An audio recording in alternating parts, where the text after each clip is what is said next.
All right, we here, dog. What's happening? As you know, our mantra over here is no obstacles will apprehend you. Prosper over pain. That's how we living. We ain't got no imminence. We got no imminence or no M&Ms or no enemies. Ain't no enemies. When you listen, I'm bringing this up because like some people just reach a certain point and stop. This is not no judgment. This is an observation. When you become conscious, you need to become, when you become enlightened, you become the observer. Some people become the judger. I don't give a fuck to judge. I give a fuck to observe and witness without an emotional attachment to my opinions of what I'm observing. Some people reach certain points where they get stuck at the point the government is doing this and they doing that and they doing this and they doing that. I get it. Some people may need something that comes into their life or somebody that comes into their life or certain information that comes into their life and they swing up off of it. Hopefully I can be that light. Somebody that has been that light to me. Panic been that light for a nigga. Like you niggas still talking about what the white man did. The white man this, white man that. You niggas still blaming him for all your problems. You niggas still doing it. You niggas still talking about what the government doing. Or you just switch it up to the demiurge. What the evil archons is doing to us. They stopping us. They doing this, bro. They stopping this and they doing this. I can't do this. What you doing, what it actually, it's a cop out. Niggas is copping out. Instead, because what it really may be, I had to keep this what I had to say to myself, right? I got to that point, I'm like, damn, you know what? I'm blaming all this shit on the demiurge. I'm blaming all this shit on the fucking white folks done this or niggas being counterfeit spirits and evil spirits doing this and doing that. When really what it is I'm saying all that shit to give to deflect or basically I don't want to do the work. That's what it is. I don't want to do the work. I don't want to accept responsibility and what comes with that responsibility. Let me tell you why that happens. That happens because tradition. Everybody in this motherfucker is dependent on something. Everybody is not standing on their authority. Shout out to Travis Majors, LVX 777. Shout out to brother Bobby Hemmitt. Shout out to brother Panic. You have to stand in authority, and what we don't do, what we're not doing here lately, is a spiritual. I won't even say group because whatever the fuck, man. Let's just say, for lack of a better term, spiritual community, right? You still come with that religious mindset of good versus evil. You may not be saying the devil and God. You're placing a whole bunch of shit on this with the planets. The planets is doing this. Not saying that the planets have no part. I'm not ignorant of that shit, that the planets don't play a factor into this. But this is where you start to become authoritative over these planets and these shifts, over this karmic shit, over the cause and effect of what happens in this manifest reality. This is where you come to start playing God. You're going to say you God, then at the same time, going to say there's a devil stopping you? How? But when the whole aspect of coming and knowing that you God is the knowing that it's all one. Ain't no evil. It's only you creating that shit. So some people get stuck in that aspect of, hey, this is stopping us and this is doing this. And what if they putting this into this and this and that? Like, please stop, bro. But I get it. We're going to get into some shit because I'm calling this one Bobby Hemmitt High School Dropout. The school of Bobby Hemmitt. Bobby Hemmitt High. How many you niggas went to Bobby Hemmitt High? Not Cooler High, but Bobby Hemmitt High. He broke this shit out to the regular niggas and spoke to us like regular niggas, like your uncle at the barbecue. Ain't nobody want to hear what he was talking about, but your uncle was on some shit, like some real deal shit. And you and a couple of your little cousins, y'all used to listen to Unc though. Grown folks ain't listen to him. That's us dealing with Bobby Hemmitt. We went to Bobby Hemmitt High School. But at some point, you niggas gotta fucking graduate. You can't stay in high school for fucking ever. Some people chose to stay in Bobby Hemmitt High School and then drop out and forget everything that they learned. Or maybe they didn't learn. They were just enjoying the high school. They were just going to school for entertainment. They were just going to school to get their ego stroked. You melanin, you a god. And fuck Jesus and all this. You became a player hater and mad at Jesus. Or you became the crack of this and the crack of that and the crack of this and the crack of that. You drop out. Because you didn't gain an independent mind and a way to think outside of that. Am I guilty of it? Fuck yeah. I'm here to inspire, to let you know, like, bro, we gotta keep going though. Bro OG laid the groundwork, but we gotta keep growing and knowing new shit and looking at shit from different fucking perspectives. I'm talking to you. You gotta be looking at shit from different perspectives, bro. So we all about not being stuck. Panic used to you niggas is stuck. You stuck ass nigga. I'm talking to you. Yeah, you nigga. Yeah, you still talking about the same shit. So is you a Bobby Hemmitt dropout? Or have you graduated? And have you got the books that this motherfucker mentioned? That's why he gave so many bibliography and so much fucking references to books.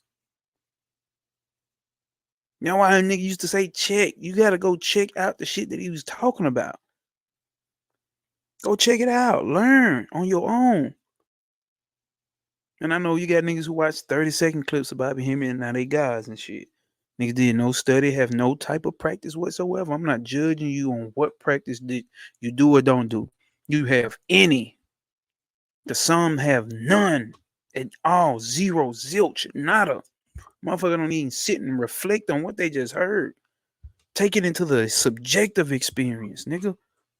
I read in one of these tantric books that subjective experience is by far higher dealing with levels of consciousness than objective experience. Because you got to think about how this whole the mind is all, the all is mind. Everything, the whole, because the all is something by itself. All is mind. All is mind. Let me get that correct. All is mind. The universe is mental. So everything that's all that could ever exist is mind. It's all, the whole, all is a substance, first of all. You read the Holy Kabbalion. All is, the best way to be broken down is a substance, nigga. And what is all? It's mind. This is one big ass mind called the great organism or the great entity in the book Cosmic Doctrine, which we'll get into today. But we finna hop into what my nigga Bobby Hemmitt said, and this was towards the latter years. I think he stopped in like 2008. I think Bobby stopped talking in like 2008. And this what he was coming on. Let's hear it.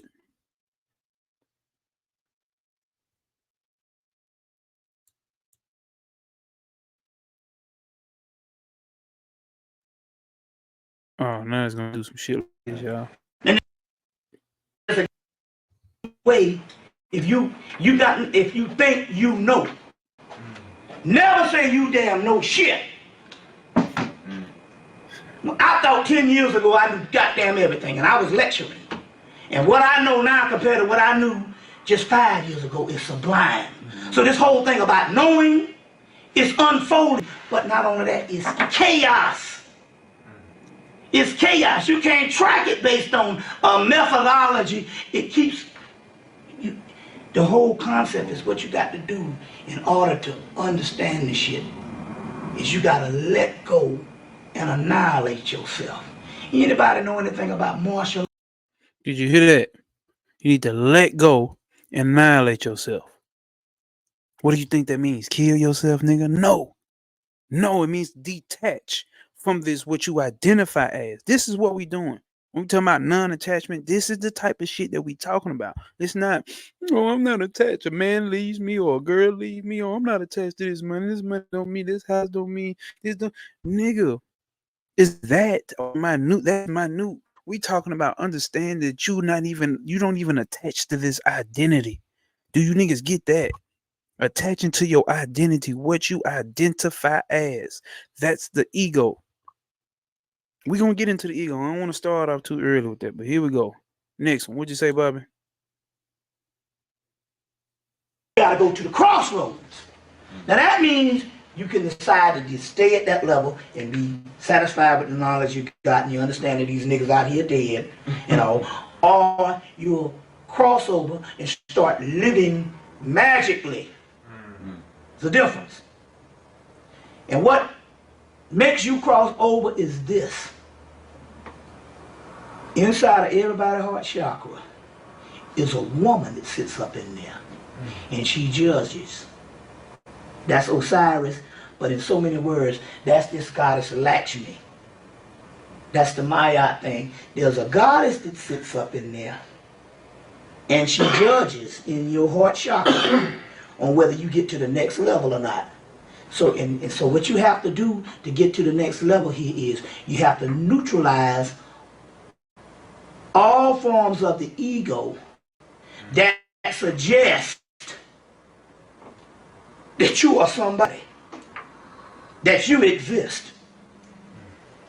Only thing exists is your soul. And a series of events that get you to know what your soul is. And the rest of the shit is an illusion. That's why you can't take nothing with you to get to the next level. I just want to put that out there. We're going to go back to that particular part. Can you niggas perceive that? That's what this conscious work is about. That's what it's about when it comes to being conscious. It's not sitting here labeling, this nigga's a dead nigga, or that's a matrix nigga, or she ain't no divine feminine, he ain't no divine masculine. Like, bro, you niggas is attaching yourself to these concepts when they just concepts based upon principles. You think that's not your ego, though, because you think it ain't got nothing to do with pride, because we using the word divine with it. You attaching yourself too much to it. You should identify it and understand it, but you attaching yourself too much to that shit. You gotta get to the point with no self. Bobby used to talk about, I have reached the state of no self. I don't identify with none of this shit. That's what we going for, bro. When you identifying with the soul, that's what we going for. What is we doing? Is you niggas playing around, enjoying Bobby Hemmitt videos, Brother Panic videos? Let that man rest in power. What is you doing? And I gotta give a shout out to my nigga Travis Majors, LVX777. Now I'm gonna run through this as fast as I can, but he brought up, I was already reading this book called Agora 2. Now these are left-hand path motherfuckers over there in India, right? I think they devote to Shiva, right? And I'm laying down and reading the book, and I get to this part about this 3. We finna get into these 3s today. And like I said, shout out to Travis, because this would help bring it to my attention. And it challenged me. I didn't, ego identifies with too much shit. You identify with we the gods, we the kings, nigga. Only black people got souls, nigga. I've been past that part, but still at a certain point. Now I'm at the point where, like, okay, I'm reading a book about these three gunas. We're gonna get into them, so don't trip. I read about these 3 gunas. I have an experience with these 3 gunas. I literally go into a subjective state, almost like a meditative state, where I'm standing up and I'm watching a TV show. This is why I say you can get enlightenment from anywhere. This was terrifying. This will make some people go back to the church. This will make some people end up killing themselves. I've been through it. I'm sitting there hearing 2 voices, seeing 2 faces on one head, speaking back and forth to each other. One is saying, kill yourself. The other one is saying, why the fuck would I do that? The other one is sitting there in the middle, just playing the mediator. And then there's me. There's these 3, and then there's me just completely observing, saying nothing. Fucking terrifying. I don't want to go through all the details, but that was the whole of it. I'm having this experience that one is Rajasic, one is, we'll get to that. One is active, one is destructive, one is the balancing force. Then there's something that sits outside of all three of those. It's just an observer, says nothing, just watches. And I had that experience, and the next morning, here come this nigga, Travis Majors, LVX777 on YouTube. Like, comment, and subscribe.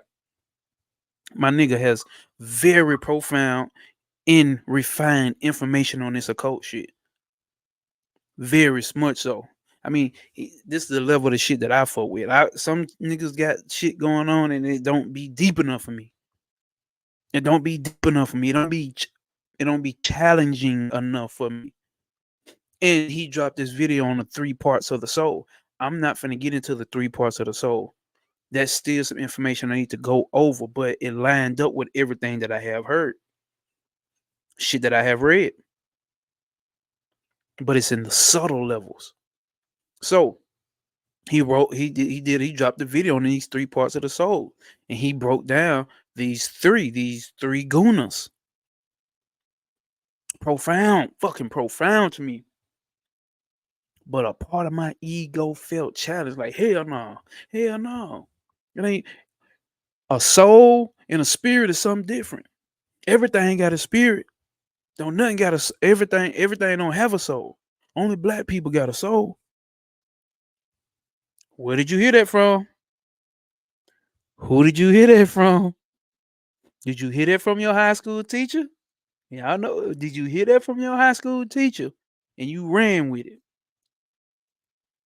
Because even if you watch your college teacher, which I would say my college teacher was Brother Panic, after high school, in the college, Brother Panic, he honed more in on the subconscious mind and all that type of shit, and the occult even heavier, right? Got even more practical. People ignored the video where he talked about. He talked to Bobby and asked Bobby, like, well, Bobby, is there anything in any of the texts that you have read that say a person can't obtain a soul? He said, well, Panic? No, well, no. I never read anything that say you can't obtain a soul.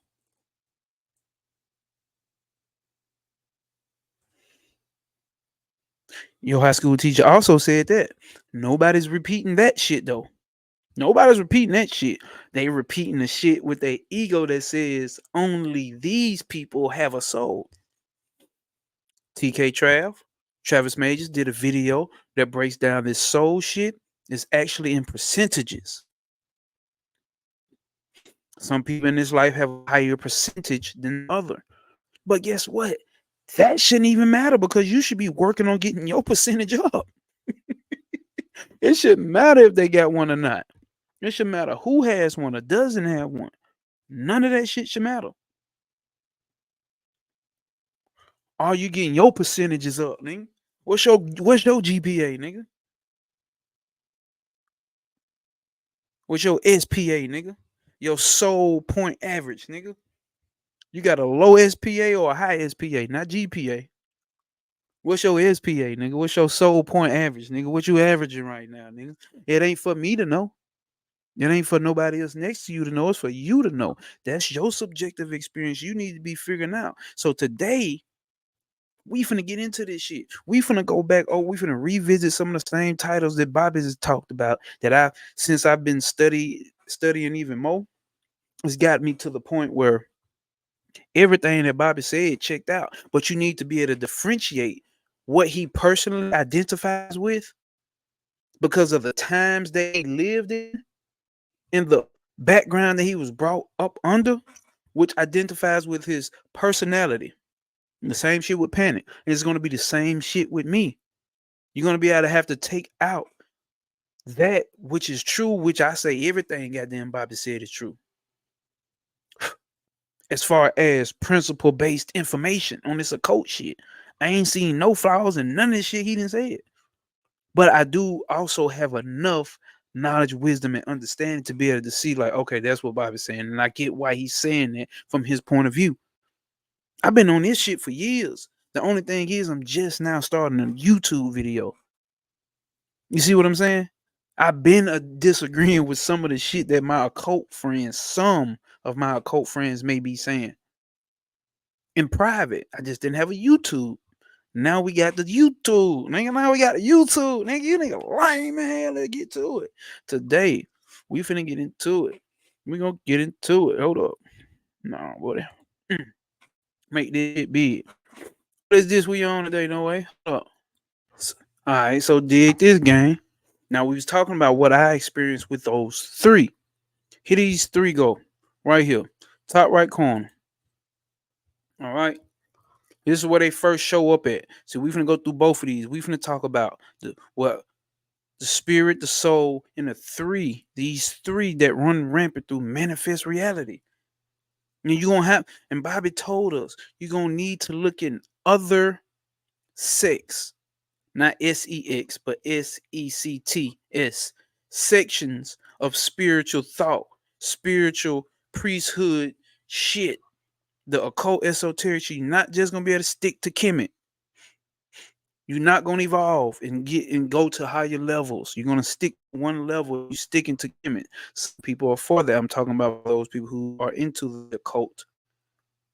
For those people who are into the esoteric type shit.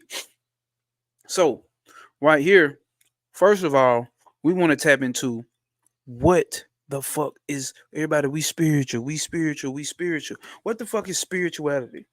What does that mean? What the fuck is spirituality? Spirituality is basically gonna be your higher self. My higher self told me this, or my higher self came through and did this. Here's my higher self, top left, over here. All right.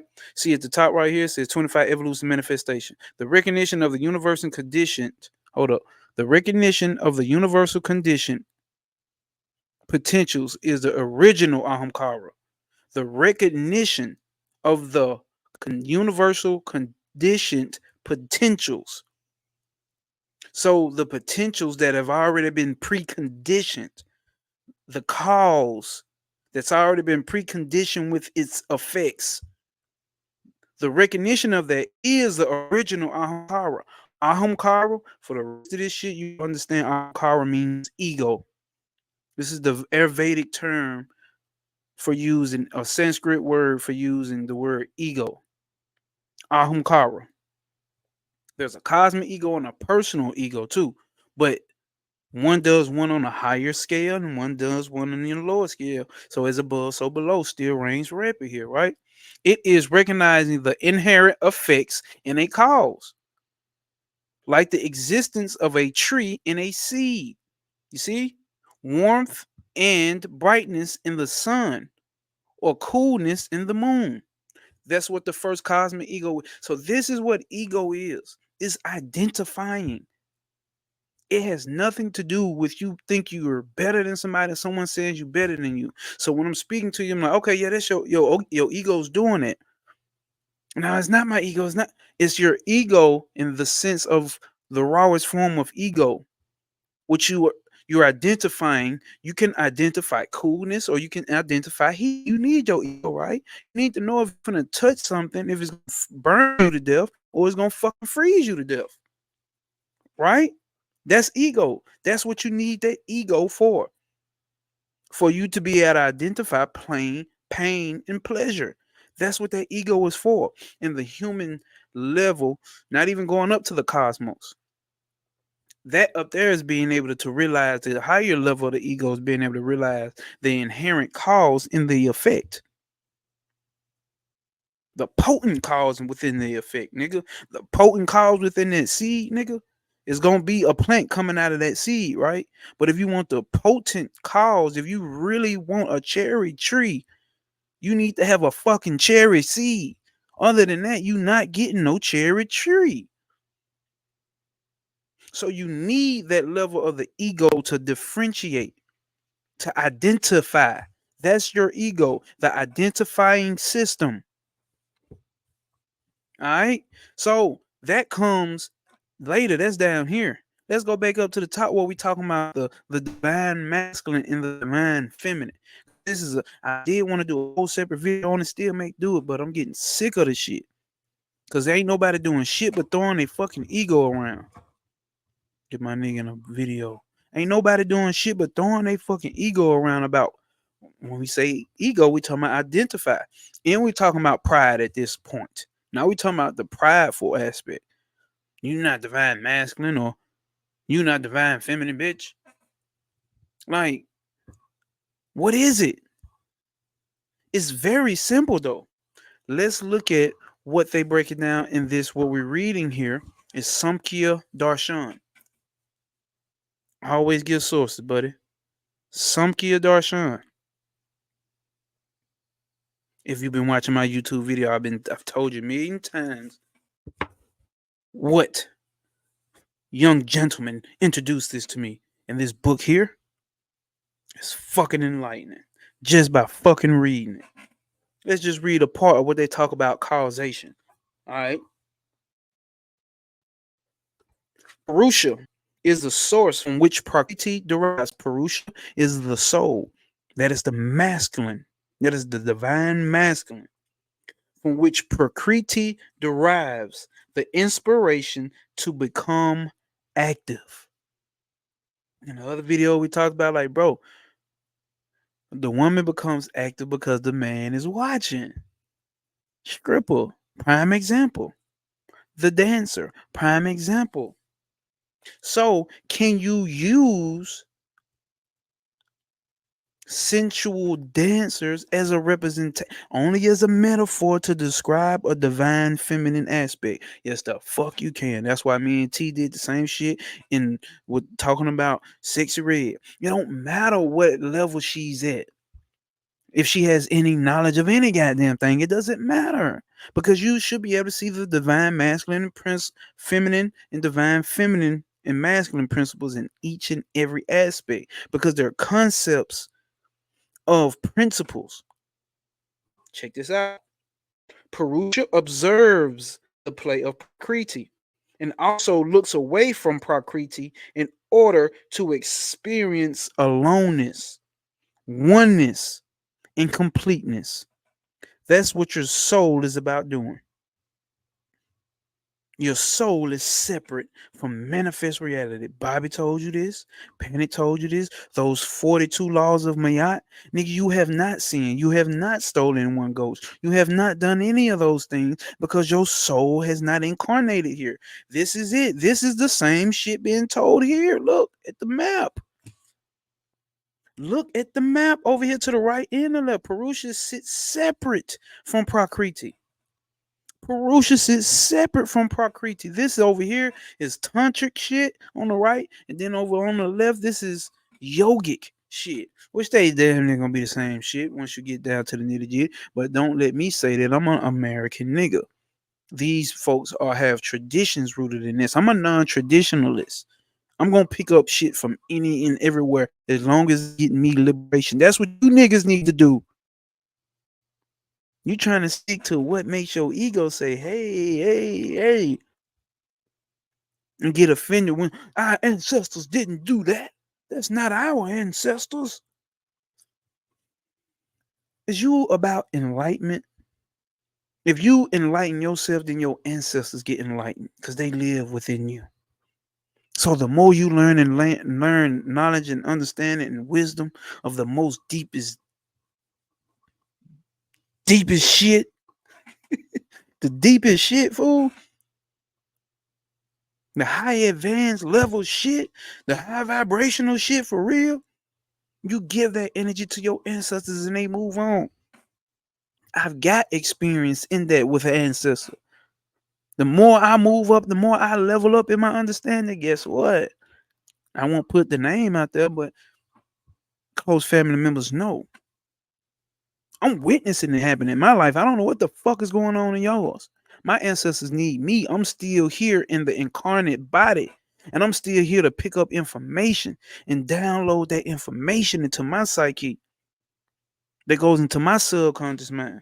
That goes into the uncollective consciousness. And if my ancestors live inside of me and they left and they didn't have and they was not privy to this information, when they die, now that they've been gone for however long and I've been studying for however long, getting this information, having breakthroughs, they have breakthroughs, nigga.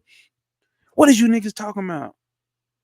Man, stand on the shoulders of your ancestors waiting for you to bust a motherfucking move. Maybe some of you niggas is here to build up generational wealth and build businesses and all that only, because nothing's wrong with that. I'm not against that. But that's some of you niggas' only thing here to do. I'm here to get some information that goddamn transcend this manifest reality. Let's get into it. The concept of oneness is the concept of Purusha. While Purusha observes Prakriti, while the soul observes. Bobby Hemmitt School dropout? Did you drop out? Or do you remember this? Did you fail? Did you pass that test? While Purusha observes Prakriti, it sees the duality or multiplicity, and there is no identity of oneness or kavavya. However, when Purusha turns away from the multiplicity and duality of Prakriti, it becomes aware of the oneness or kaivalvya, the aloofness or loss of contact between Purusha and Prakriti makes Prakriti return to its balanced state. Now, I could take that and run with that, like, yeah, you don't pay women attention, then they actually start paying attention more to themselves and become balanced. That ain't what this about, though. See what that does, that incites ego. You see what I'm saying? That incites cause and effect. What woman is gonna want? No, no, nigga, we not doing it for man. No way. That's not helping. That's not helping. You try to see the divine action, the divine feminine is this that act as this. We're not talking about that. We talking about energy and consciousness. We're not talking about how your man and your woman should be in a fucking relationship. Yes, you're gonna see these things play out. But if you try to use these principles as these are the fucking divine principles, you are fucking human. You are filled up with multiplicity. You are filled with these three sattvic, rajasic, and tamasic aspects. You shift back and forth through these all the goddamn time. So that means the masculine and the feminine in you shift back and forth through these all the goddamn time. You're gonna get too much shit that contradicts, and you're never gonna have a happy fucking relationship, bro. When you understand these principles, you will get a better understanding and not attach yourself to what divine feminine or what divine masculine in your relationship is supposed to be like. You're gonna ruin it. You just ruin it, bruv. You're gonna ruin it, bruv. Don't ruin it, bruv. Don't ruin the divine masculine and divine feminine, bruv. For real, bruv. Okay. Prakriti returns to its balanced state. The entire manifestation of Prakriti is withdrawn when Purusha stops cognizing it. So Kayalvya, Purusha identifies with its own nature, not with the nature of Prakriti, while Prakriti also reverts back to its original state. The natural outcome of consciousness. External involvement is gradual with withdrawal after some time. External involvement is gradual withdrawal after some time. After opening the eyes, there is recognition, then closing the eyes and centering within oneself. This is the daily rhythm of life. After extroversion, in waking awareness comes a period of withdrawal into deep sleep awareness. So you plan this aspect out just in the waking life. When you out paying attention to manifest reality and all the shit around you. Manifest reality is the divine feminine. So ain't no divine feminine being shut down. Ain't no return of the divine feminine like I made in two videos. I got return of the divine feminine 1 and return of the divine feminine 2. It's supposed to be a 3, but maybe I get that shit out in this video because I don't feel like going back and forth doing this shit, feeding into that ignorant ass energy because ain't nobody trying to understand the principle. The whole divine feminine is the manifest reality. And it's not just in this Vedic shit. We can take it back to the Egyptian shit that niggas is obsessed with. We can take it to the tree of life. This is the daily rhythm of life. After extroversion and awakened awareness comes a period of withdrawal into deep sleep awareness. The inbuilt faculty The built-in faculty for withdrawal is closing the eyes after visual stimulation. We want to rest our eyes and we close them. This is natural response. This is a natural response in life. It's similar to the response at the level of Purusha. For ages, Purusha has been watching. For ages, Purusha has been watching the play of Prakriti, and then closes his eyes. For ages, the soul has been under the illusion that is part of the whole illusion. Eventually, the soul says, I'm done. And it does this in little spurts too. This is what we call lifespans, nigga. This is when you die. Soul's like, I'm done playing the game. Out. I'm done playing the game. Boop. Wake back up again. Coming through that pussy again. Die again. I'm out. Wake up. There go that pussy again. You coming back out again. So we do this in little smaller instances as well. But then there's a real whole loop-de-loop that you go through all these fucking incarnations. So it's not that the divine feminine is evil, and it's not just that the divine masculine principle is good. They make each other. Matter of fact, here it goes right here. Listen, check this out. The theory of causation. We're gonna get to this, and we're gonna go to the next thing, right? When Purusha and Prakriti come together, manifestation takes place. There's no life without the soul and without the cosmic energy, without the movement, without the action. Divine feminine represents movement and action. Where is that at when you talking about divine feminine? I don't hear it. Prakriti needs Purusha to provide a direction for its activities. Oh, but that's there, right? Man's supposed to guide a woman, right? Men, divine masculine, supposed to be guiding a woman.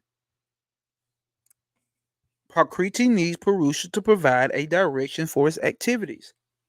Purusha is like a person who cannot walk, and Prakriti is like a person who cannot see. In order to complete the process of manifestation, Purusha rides the man. The masculine principle is not man. Let me stop, because they're going to lose folks. The masculine principle of the soul, which is the soul, does not have any limbs. So Purusha rides on the shoulders of Prakriti. In this way, the conscious faculty of Purusha guides the movement of Prakriti. The only goal of Purusha is to guide, and the only role of Prakriti is to manifest. The only goal for the soul is to guide. The only goal for Prakriti, the divine feminine, is to manifest, nigga, create. Prakriti cannot see or cognize, but it has the faculty of movement, whereas Purusha cannot move, but it has consciousness. What about taking those things and putting them into play into your relationship? One has something, the other doesn't. Let's go together.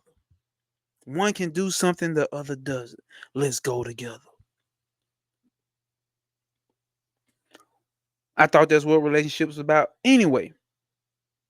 Nowadays, we want the man have everything already figured out. He already been active and figured out all this, and you just come in and don't do shit but create. Maybe that can stand, but how has that been working? Because we live in 2024.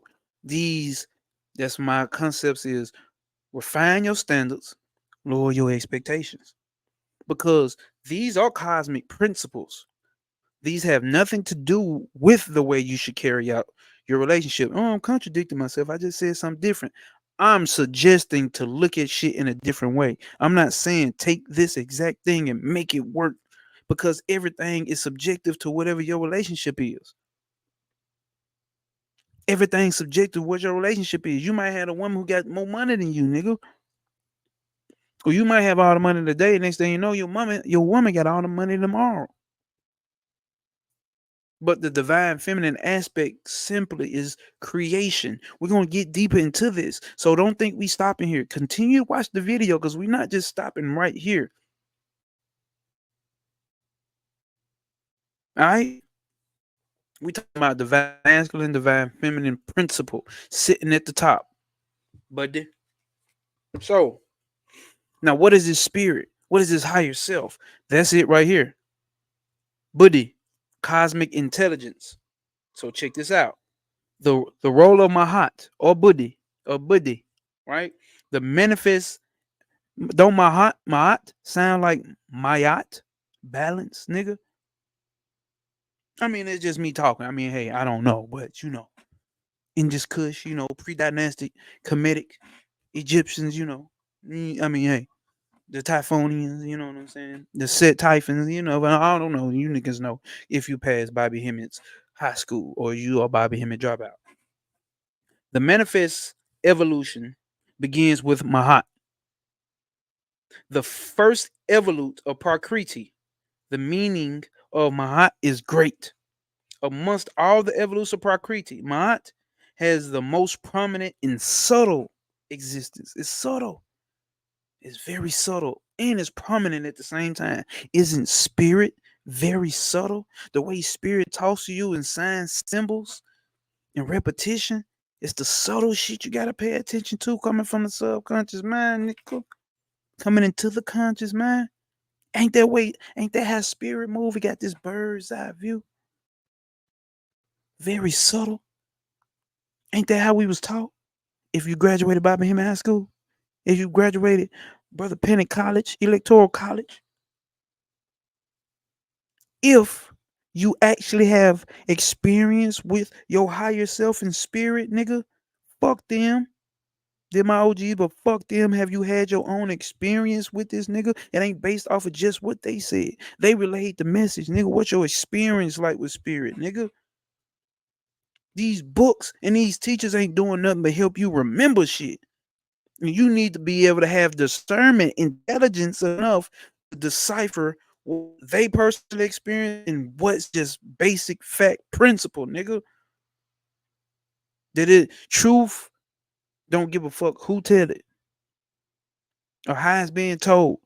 You need to be able to discern what is truth in there. What's they truth?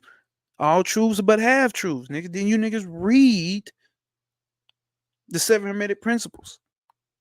Didn't you niggas read that? All truths are but half truths. All truths are permitted. God damn, I'm hitting that elbow, dog. Ma'at is the subtle and permanent cause for manifestation of the other 22 tattvas or elements. Now we're gonna get into the tattvas. These are the elements.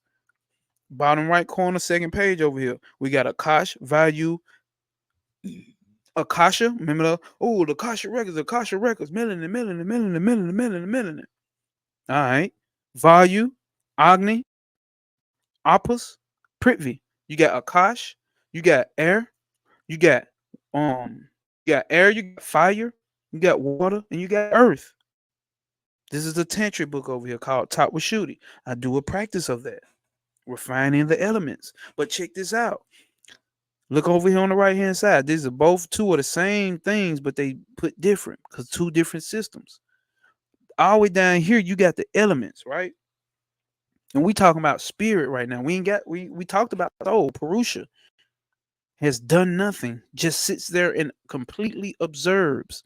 It does not go through states of movement, laziness, and then blissfulness. It does none of that. It just observes. I gave you my experience where I had one part of me telling me to do this, harm myself, the other one saying, no, I'm not doing that. And then the other one was trying to play the balancer. And then there was an aspect of me just watching all three of them, not saying shit, not trying to stop shit. I've had the experience. Fuck reading it in a book. So fuck what anybody else got to say. Subjective experience is top tier. So with that being said, you have these 5 elements sit over all this. So your higher self, which is the Buddhi, which is the spirit, is still engrossed with the 5 elements. And then up under the higher self, you have the ahamkara. We talked about the ahamkara. Look at over here. The ego, the identification system. So buddhi, let me get to it because they're gonna tell you. The experience of okay. We got the five elements, right? The five elements you experience on a subtle level and a gross level. Gross meanings with the five senses. This is what the five elements tap into. So you got the five senses would filter out the five elements. That's how you experience the five elements. And then you go through another process down here. It's called manas. Manas is the analytical process, just the process of the mind that analyzes shit. And then you have another part that has to go through the chitta, the mind stuff, the shit that makes up the mind, memory of the mind just in general. And which comes with thought, just thoughts in general, and then counter thought. You have a thought and then a thought that counters that thought. Yeah, that's cheetah or shita. And then you get to the ahamkara. The ahamkara is the identification system. It has to give stuff up, it has to give those thoughts, and it has to help that mind process, which is manas, process those thoughts, encounter thoughts, and give them definition, give them identity, which is what the ahamkara does. That's hot, that's cold, that's nice, that's bad, that's pleasurable, that's not.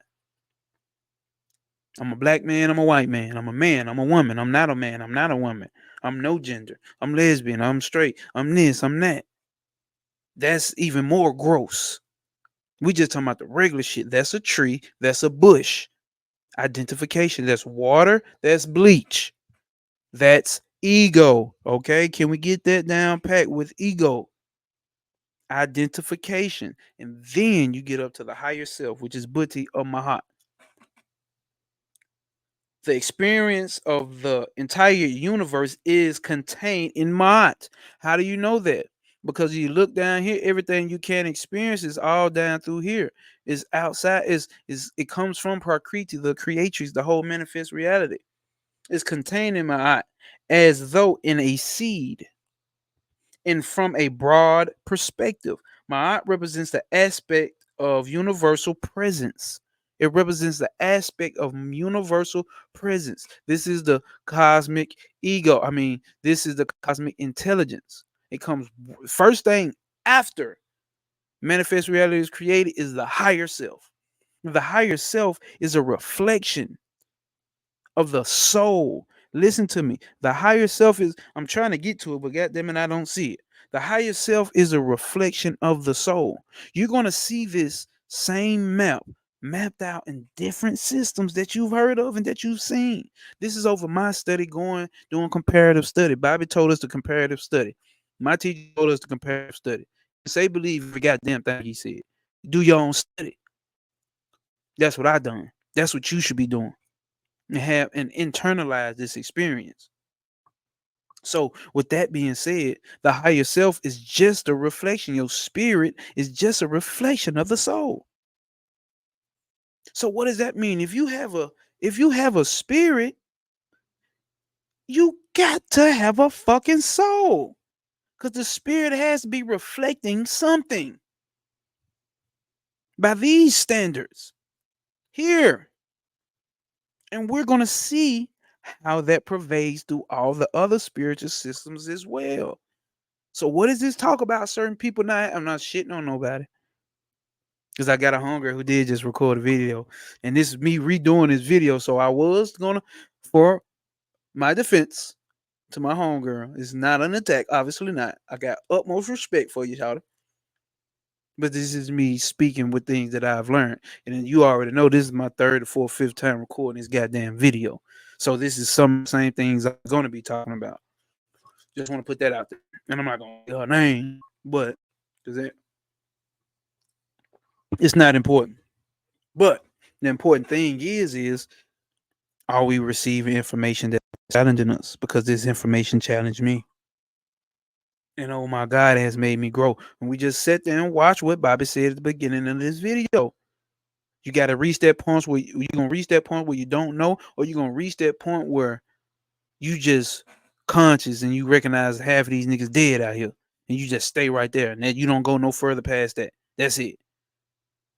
I'm not one of them niggas who going to sit right there. and just accept that and don't go past that. I'm out of here.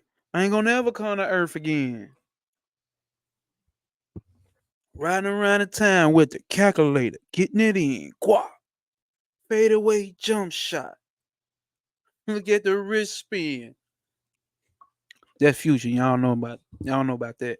I'm a ball forever. This how I feel when I get this information and I internalize it. I'm a ball forever. Um, couple info you need to know. I'm a ball forever. Fuck it, man. Shit. Niggas don't know it no way, and I'm fucking it up. So the attributes of Prakriti are present in it universally. We're talking about the attributes of Prakriti, the divine feminine, are present in the higher self. The higher self is part of the divine feminine. That's why I keep telling you the whole reality we exist in is divine feminine.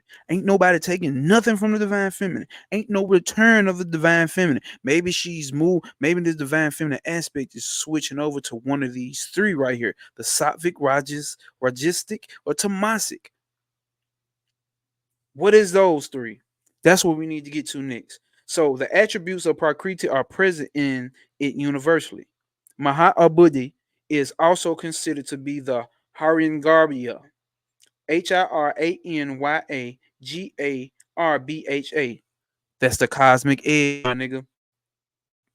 The womb of Prakriti, in which the combination and permutations of the different elements are take place to bring forth manifestation. Another word for Ma is Buddhi, which is translated as supreme intelligence. So check this out. Now, we are talking about how the spirit is the reflection of the soul, right? The spirit, the higher self, which we equating with spirit, this intelligence that you depend on, my higher self is telling me this. It's transmuting an intelligence through your ego, through your thoughts, and then through your manas, right? But it's only can get those information, they can give you information that you can fucking relate to through your five senses. And through those five senses, you experience the five fucking elements. Are you seeing how this is a train thing here? So you have to purify these five elements, can purify in the process of mind, purify the thoughts and counter thought, purify the fucking ego. As you can see, the ego can go to these three states, and we finna get what these three states are. Or you can go up here too, then you get up here to the ego, and then the ego filters up through the higher self, the spirit. The higher self relates and reflects that back to Purusha, because Purusha reflects itself into Buddhi. It reflects, listen, it sends itself, the masculine principle sends itself into the divine feminine. Oh, baby, she gets active. Are you picking up what we putting down? The divine masculine still shoots his load into the divine feminine. He shoots his higher consciousness, his higher self, his reflection of himself into the divine feminine's womb. And what comes out of that? Higher self first, nigga. So you see the reflection. Okay, check this out. So Ma'at is known as supreme intelligence of Buddhi, but in the sense of pure intelligence, the higher form of Buddhi. But hold up. But in the sense of pure intelligence, the higher form of Buddhi, not just intellect. Pure intelligence is what the higher self represents, not just intelligence, like not just intellect that you use on a day-to-day basis in your human life. Is higher than that. You see the reflection of a flower in a mirror. The reflection can be seen, but it's not the actual flower. Similarly, the consciousness of Purusha is mirrored, is tell nigga Southern. Similarly, the consciousness of Purusha is mirrored in Mahat, a Buddhi, which is the higher self. I gotta keep saying it. But the conscious factor in Mahat is not Purusha. So the conscious factor, the aware factor that's even sitting inside of Buddhi is not Purusha, it's not the soul. It's just a reflection of it. Like she said, you see the flower in the mirror. It's not the flower. The mirror reflection of it is not the flower itself. It's just a reflection. Ma'at is not Ma'at, the higher self is not self-illuminous. I'm trying to illuminate my soul, myself, my higher self, as it is one of the evolutes of Prakriti. It is only a part of the manifest dense reality. Even though it's higher up on a scale of denseness, it's less dense than everything else. The fuck was that? It's higher up on a scale of denseness than everything else. That still does not constitute it not being dense in the grand scheme of things. So the proximity of Purusha to Prakriti infuses Prakriti with a reflection of consciousness, which is used to start a process of activity. The same thing. So all this spiritual shit ain't nothing but talking about sex. And we talking about sex, we're not thinking in a perverted way. So when you get down to the human form where a man sticks his penis in a woman's vagina in the process of creation of activity of creating something new is taking process, you're only a representation of the higher things that's going on in the cosmos. This is what we're saying. When we talking about divine masculine, divine feminine, this sex shit is a part of it. And it's not always perverted, but that's what happens when you become humans. You pervert ideas and concepts.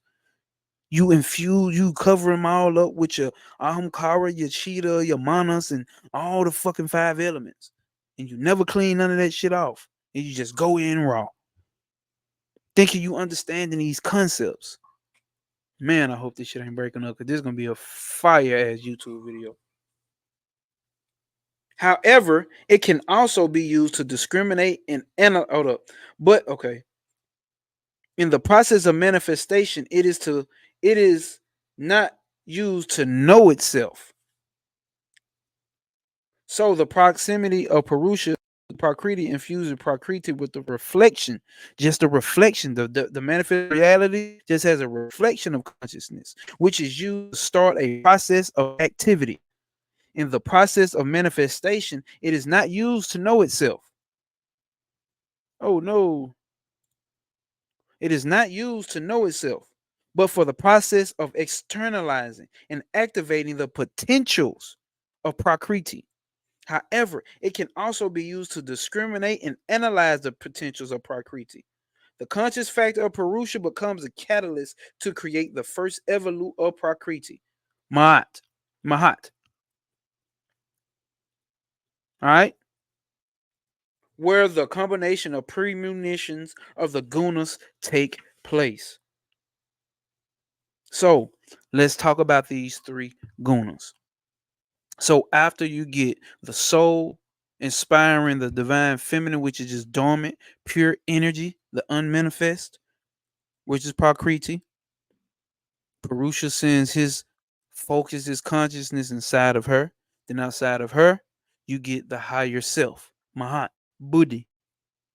Then the higher self, it breaks down and comes up with the ego, the identification system. Out of the identification system, here comes closer to reality of what you can experience. It's these 3. But see, look over on this other page. These are 2 different books. One is Samkhya Darshan book on the left, then the one on the right. It's called Tattva Shuddhi. Tattva Shuddhi is a tantric practice and a philosophy and a tantric practice. So the Tattva Shuddhi breaks down these 3 evolutes. These 3 evolutes are called sattva, rajas, and tamas. But check this out. That's what they're called in the manifest reality, in the microcosm. But check this out. In the macrocosm, remember, as above, so below. That's the universal principle of correspondence. As above, so below. Right? Didn't that shit come from Tahuti, Egypt? That's what niggas said. Didn't that shit come from Hermes and Greece? That's what niggas said. Hermes really Tahuti, eyes above, so below. So in manifest reality, we did with these 3. You did with you did with the triple black goddess, nigga, the Ein Sof on so far. You deal with the triple dark goddess or the triple blackness of space, nigga. You deal with Isis, Osiris, in fucking Heru. In a Christian Bible, you deal with the Father, the Son, and the Holy Spirit. What's up with these three, homie? These three right here. In the macrocosm, these three gunas over here on the left, pay attention, right up under the cosmic ego over here, they represent the willing force, the activating force, and the knowing force. They represent these three over here. But they come right after what? Check this out. They come right after the highest of the highest states. Shiva. Lord Shiva is pure consciousness. That's the divine masculine, pure consciousness. On a micro scale, on a macro scale, and a micro scale. What is the feminine? Shakti? Oh, you've heard of Shakti. Kundalini Shakti. Even the motherfuckers who only do Egypt shit, still use the word Kundalini, which is, anyway, Shakti, pure energy. So over here, these three are represented as these over here. This is the micro. You see down here, Purusha and Prakriti, micro. And then Shiva and Shakti exists in the macro. See? Macro. Then the separation starts because the divine masculine and the feminine principle are one. Once they start to separate, then you get differentiation. Shit starts being different. The ego starts coming out. Pay attention. See the similarities. You have to use your abstract thought.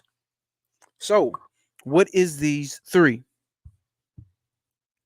Mahat, therefore, is trigunamita, where within the realm of the three gunas. So, when you're dealing with Ahamkara and Mahat, they in the manifest reality, so they're subjected to these three aspects. All right, they subject to these three aspects, and these three aspects are Mahat is influenced by the first change in the balanced state of the gunas. All three gunas exist in Mahat. When the sattva is predominant, the qualities of manifestation are knowledge. So you see that? Knowledge. And you see what comes out of the one over here, right? Knowledge, it comes the manas, the analytical process. That's knowledge. You have to be knowing something, you have to analyze something, right?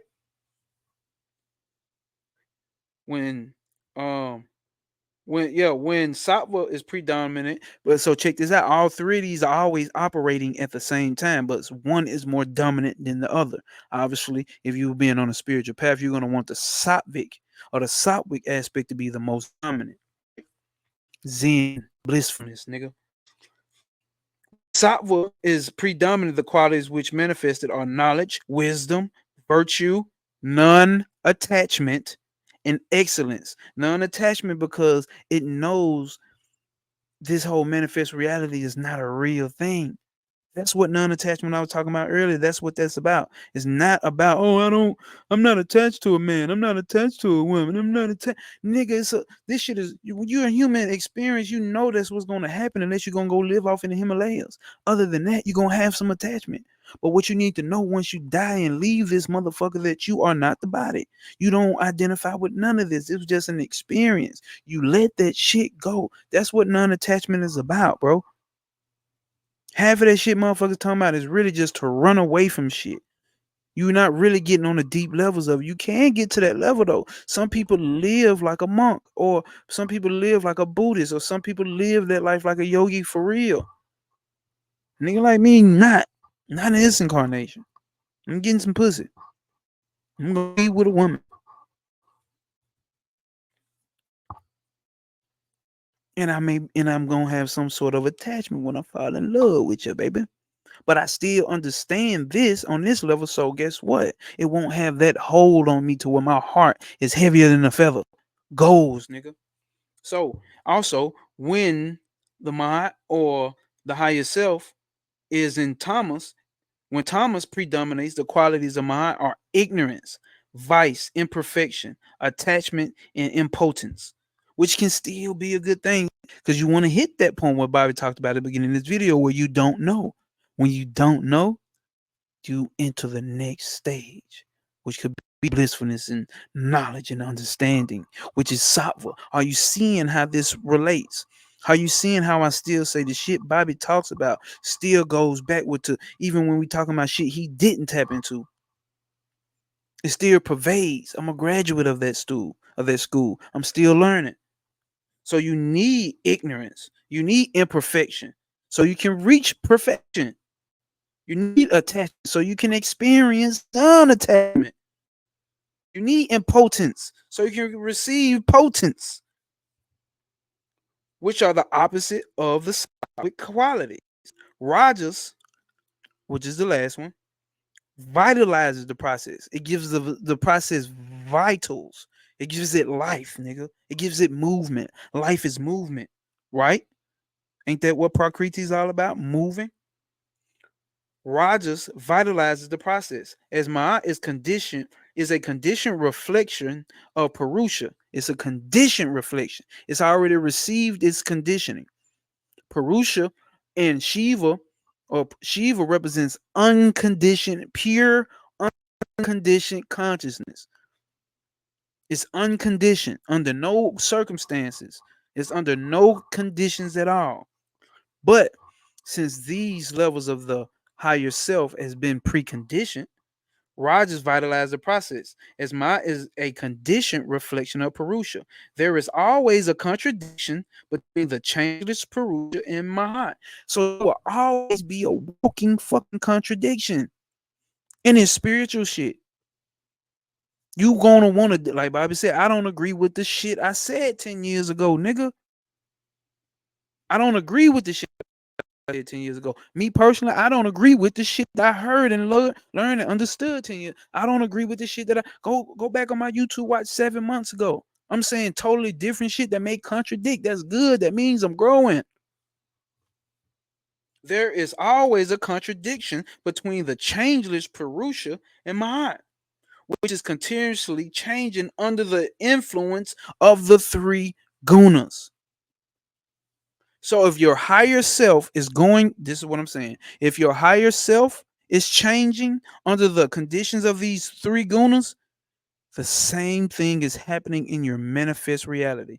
Because everything happens on the spiritual, then comes down to the physical. So how do you know? Here's the thing about it. How do you know when you're receiving information from your higher self in a rajasic state? If it's active state, huh? And it's moving too goddamn much, it can be overactive, right? Or how do you know when you see even transmission from your higher self or from your spirit that it's in a sattvic state? How do you know?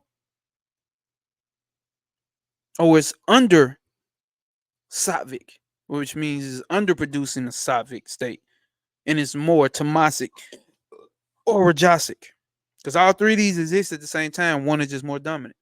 So how do you know you're not receiving a tamasic transmission from your higher self? And none of these are bad. But how can you analyze that? What is your manas doing? Are we getting to that point where we understand, like, oh shit, I'm in this state of mind. So when I call on my higher self to give me this information, it's giving me information from this state. That's what I had to learn. Nobody taught me this. I had to learn on my own when I'm doing my own divination with these tarot cards or these tarot cards. I always fuck the word up. I'm like, oh shit. I do divination, get an answer, and then let it play out. And it play out. I'm like, damn. Well, how the fuck? Because that's what the card. Oh, it's giving me the information based on where my higher self or my spirit is at. So maybe my spirit is in a more tamasic state when it's transmitting this information back down to me. So I'm getting the information that is true. That is true in that tamasic state. But what is true when tamasic or tamas is more dominant in my higher self is not the same truth that I will get in a more sattvic state or a more rajastic state. Are you niggas picking up what I'm putting down?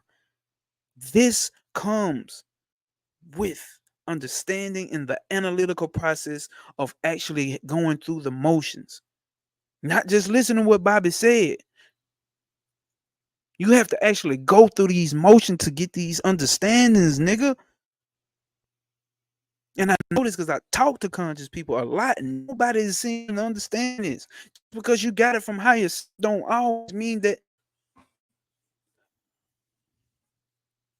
We got work to do, bro.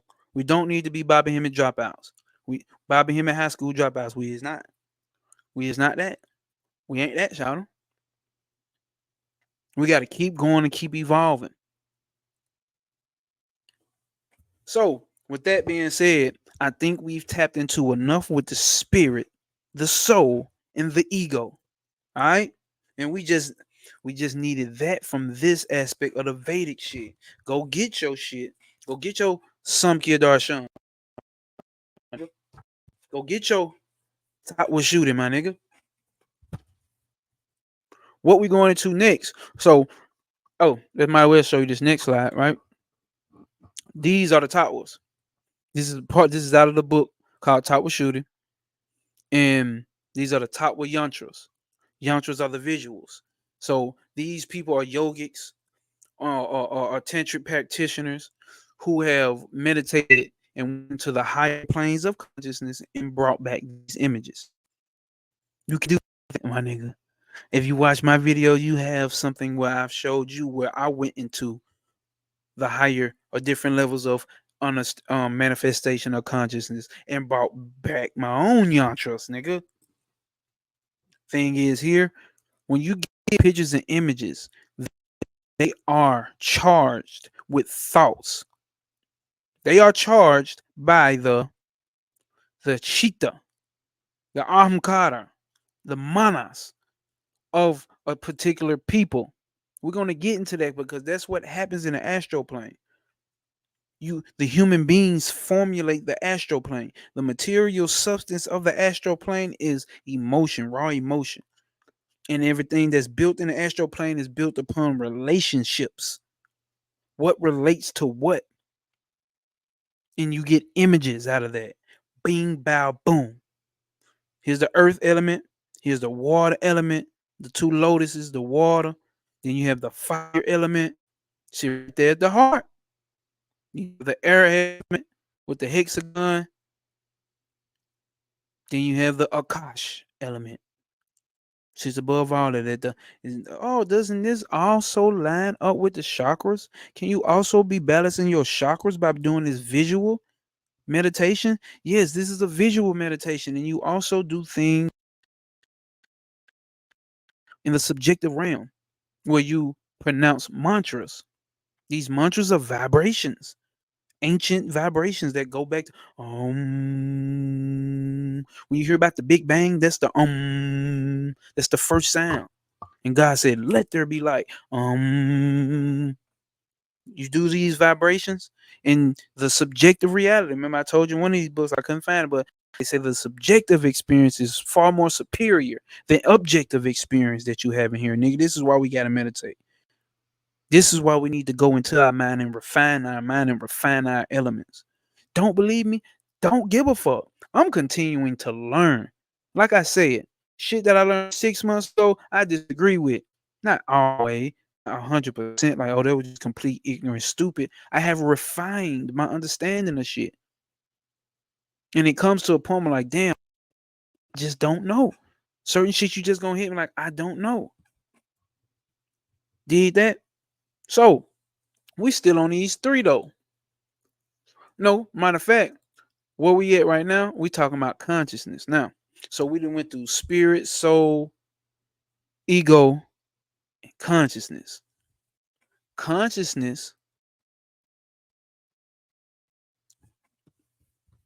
I don't even read what it said because consciousness is outside of the manifest reality. According to Samkhya's system, there are 25 stages in evolution, which are classified into 3 categories as follows. Consciousness is first. It is beyond the manifest and the unmanifest. Consciousness exists before that. Let's see. Boom. Same shit here. Pure consciousness sits over here. Even over here. Pure consciousness, individual soul. sits outside of the manifest, and because Prakriti is unmanifest. Herself, the divine feminine itself, before it started creating, is the unmanifest. And then you get the unmanifest and then manifest. Purusha is representing the totality of consciousness. Manifest is number one. Prakriti alone with itself is the unmanifest, or avakya, or mula prakriti, where the where all three gunas are in harmony and balance. In Samkhya Avashta is number two. The third category relates to the manifest state, Vakya Avashta, where the 23 components or expressions of Prakriti are seen. Consciousness pervades manifest reality, and it also pervades its before on the unmanifest and manifest reality. That's what we're going to get into now. But guess what? There's levels of consciousness once you get down to this manifest reality we live in. And what I've learned, which we read in the group book read, was quality of consciousness and quantity of consciousness. So when people inside this spiritual shit talking and they doing this and they doing that and they so spiritual and this and this and that, some people here just on kings and queens, some people the Palladian star seeds, or some people, oh, we God, or some people, whatever the case may be. What they're displaying, what we all are displaying, is our quality of consciousness and our quantity of consciousness. Let's see what the definition is. And I will give you the book. I like to get my sources, because this is a group read with Travis Majors, LVX 777. Like, comment, and subscribe on YouTube. As you can see, who the fuck I'm learning from now. Next level shit. I don't see people on shit. I obviously have my own fucking mind, so I learn shit different, or I learn shit different analogies. This nigga Trav, that's my nigga, bro. I'm fucking with it, bro. Cause it feel good to be amongst some motherfuckers who actually, boy. Cause I'm talking about in the group chats and all that shit. Feel good to be amongst some motherfuckers who actually talking about shit that the TikToking niggas motherfuckers not talking about, that actually helps you hit a next level. You gotta graduate, niggas. Eventually we graduate from there too and go on to the next. But I'm telling you one thing that I have learned: great teachers create great teachers. They don't create great students. Even though a teacher is a student. You get what I'm going, nigga. So this book is called Stalking a Wild Pendulum of the on the mechanics of consciousness, and this by far one of the most one of the chapters that stuck out to me, because he breaks down, nigga. He breaks down, nigga. And what does he break down, nigga? He breaks down the quality of consciousness. So there is a certain quality to your consciousness. Am I making sense? Like a, a burger is a cheeseburger. A burger is a burger, right? But there's a difference between a homemade burger, a McDonald's burger, or a In and Out burger, and then whatever your top hot dotty burger. If y'all didn't heard of that, they got that type shit. Top gourmet burger. They all are burgers though, right? But they are of different quality. You see what I'm saying? And then within the quality of burger, you have a capacity with quantity. You see what I'm saying? It's the quantity of the burger is different in each one of those. The quantity of goodness, of freshness that resides in a home Murray or a Burger King burger versus the quantity of freshness and tastefulness that resides in that burger that you get from that gourmet place, totally different. Or look at that restaurant. Can they produce? How many times can they produce a quality or quantity of that burger? Let's get into it. Quantity of consciousness, given in terms of the number of responses a system is capable of as a reaction to a stimulus. So in this book, what he defined consciousness as The ability to react to stimuli. The ability to react to a stimuli. That's consciousness. So, what's quantity? The quantity of consciousness, which is the bottom one here, given in terms of number of responses. How many responses can you have when something comes your way? When somebody disrespects you, what's the number of responses that you can have? That determines your quantity of consciousness. Is your first thing like, oh, nigga get me fucked up, they get me fucked up, nigga do this shit to me, or you get to running off and then putting the on the motherfucker. Them your only two, or your third one, maybe you got the bitch, fuck you, ain't nobody studying you, ho. Or your attitude is none of the above. Maybe you have 7 more different responses you can have. That's depending on your quantity of consciousness, your ability to react to different stimuli. Then we have quality of consciousness, which is the top left one over here. And all right, we're gonna get to it. The degree of refinement. What's my standards? My thing, my lingo is refine your standards, lower your expectations. Refine your standards, make sure they stand on principles. You can use this with dating, or you can use this with spiritual practice in an everyday life. Refine your standards, make sure they actually stand on principles. Make sure you ain't doing some out of worldly shit that don't be done when you just using common fucking sense and common sense within the cosmic principles. Or what you doing, stand on principles and then lower your expectations. Because while we just broke down Prakriti, we didn't get to go through the whole thing about Prakriti. Prakriti, basically, she is the divine feminine is the manifest reality and it's pure change. Yes, you can do your magic and try to and get to a point where you have your desired effect in Prakriti, in the manifest reality. Yes, you can do that. But one thing you don't know is the way that it's gonna come. And that's what's wrong with people in life in general. Life will give you exactly what you asked for, but it didn't come in that box that you asked for it to come in. You don't recognize or you disregard it. So this is why we lower our expectations. Because you're not sure which way it's gonna come. You don't know how that person that your perfect soulmate that you trying to manifest. You don't know how it's gonna come. You don't know what package is gonna come. You don't know that. Lose it. But so quality of consciousness, right?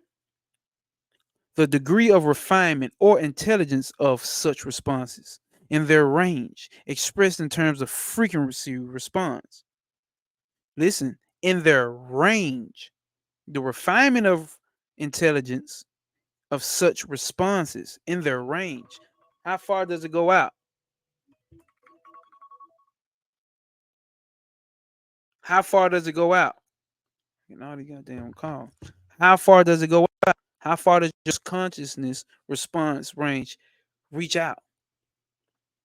And we're gonna get what do you mean reach out? We get to that. In terms of frequency response, each frequency range stands for a certain reality band. So, can you think to the higher levels? Because what are the higher levels? You got you have the manifest reality, you have the etheric plane, and you have the astral plane, then you have the mental plane, then you have the intuitive plane, then you have the spiritual plane or the causal plane. You got 7 different planes. I don't think they're all labeled here, so excuse that, but you get the case that there are different planes. How refined are your standards? How refined is your consciousness? What level of quality of consciousness are you able to reach and range? This is what we talk about. We talk about quality and quantity of consciousness. How many and number reactions can you have to stimuli, and far how far up upon the 7 planes of existence does your consciousness expand to with your level of quantity of reactions to stimuli? These go hand in hand. These let us know This should let us know how far upon the evolutionary scale we're on.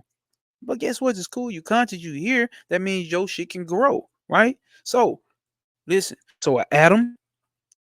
So at the top here, this is the absolute. We'll get to what the absolute is. I need to run through this. Okay. So the absolute is the total of consciousness in the universe. And it says relative realities. All reality bands are below the absolute. So you see these realities swerving in and out of each other, right? These curves extend these curves show the extent of energy exchange between an entity and its environment. Thus, the maximum energy exchange or interaction of human beings with their environment occurs at the peak of the curve. The maximum occurs at the peak of the curve. It is our point of resonance with the environment. So they got atoms, they got viruses, and they got dogs. So humans can interact with all of them. Obviously, is what we made of. Dogs interact higher up. See, dogs start getting up into plants and dogs, which lets you know how high they are on the evolutionary scale because of how much of the environment they can influence and that they can interact with dealing with these things. So then we have, I don't want to go through this all day. Then we got man, right? We got a high and low range man. And these swirling show how we interact into the different planes of reality. So the plants and the dogs come all the way up here to the astral level. How do you know that? Because when you go to the astral plane, do you see plants? Do you see dogs? Do you see other human beings? Facts. Got it. Dig it. That's how everything, all these things have consciousness, though. Atoms, virus, plants, and dogs all have consciousness, right? Different qualities and different quantity of consciousness, but nonetheless consciousness, right? So man, on the high level, man is able to go into the astral, mental, intuitive, and reality, spiritual, and the causal planes of reality. That's what this shit is about. So when you're dealing with somebody or when you're dealing with consciousness in general, you got to understand, like, sit back and analyze, like, okay, what's the quality and quantity of consciousness? And the quantity is the information handling capacity of the nervous system. So the people who are on a list on a lower level of awareness and consciousness, they capacity of a nervous system, which is what we just went through.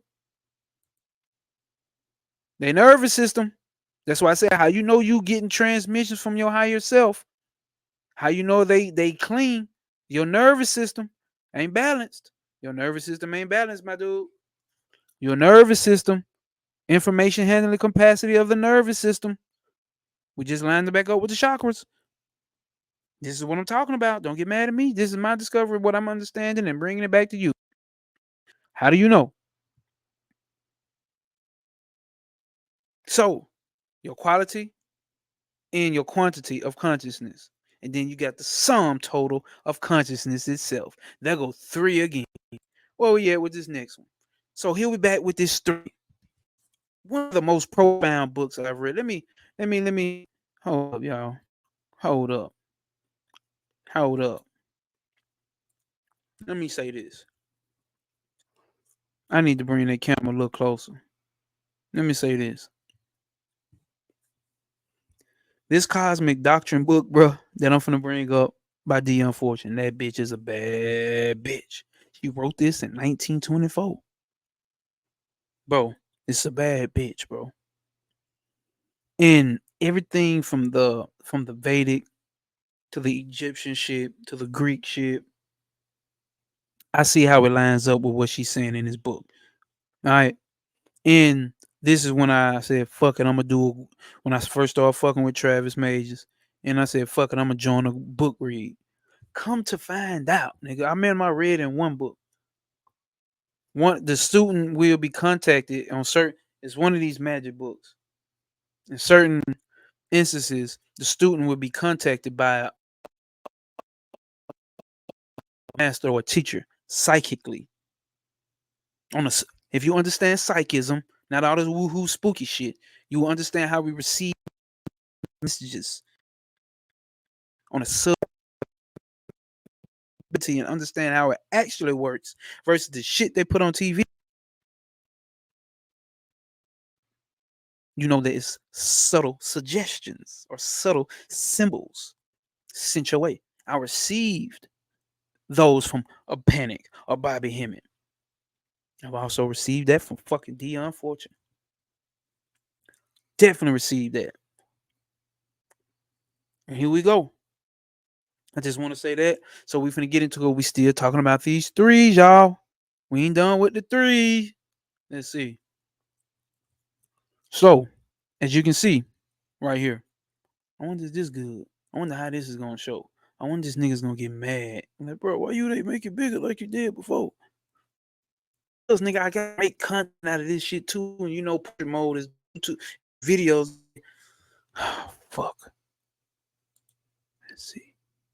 No, that ain't gonna work. No, that ain't gonna work. No, that ain't gonna work.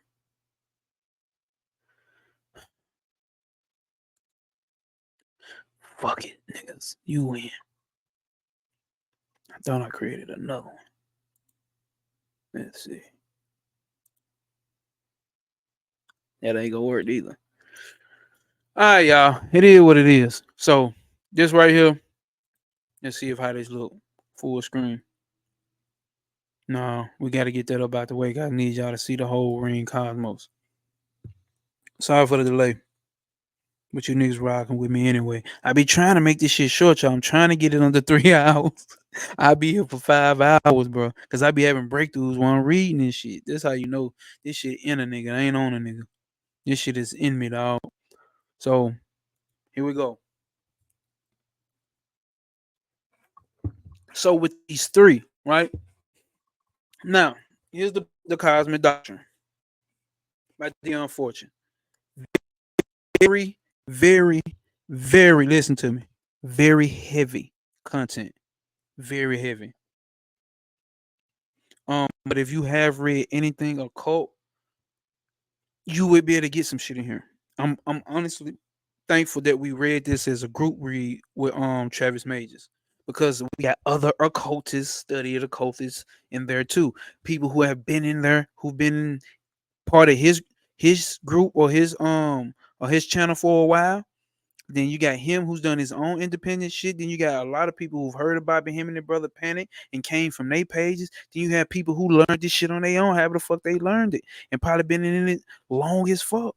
So you got all these people, all us coming in with different minds, different life experiences, and coming in and getting an understanding of this book, bro. That shit was fucking profound, bro. I put it like this: I will always read this book, because you gonna every time I through some more of this shit when I'm getting this shit together. I don't want to bring it up to take me on a fucking tangent. Like this shit, I'm still getting breakthroughs from this shit. Is you niggas hearing me?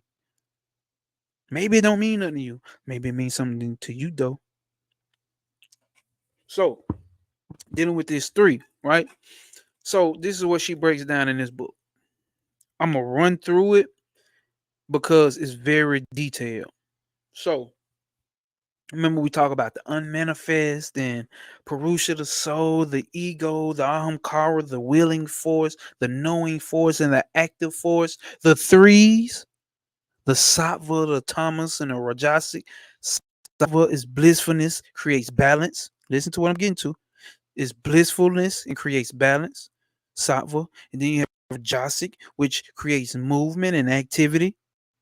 And then you have tamasic, the destructive, lazy, and ignorant force.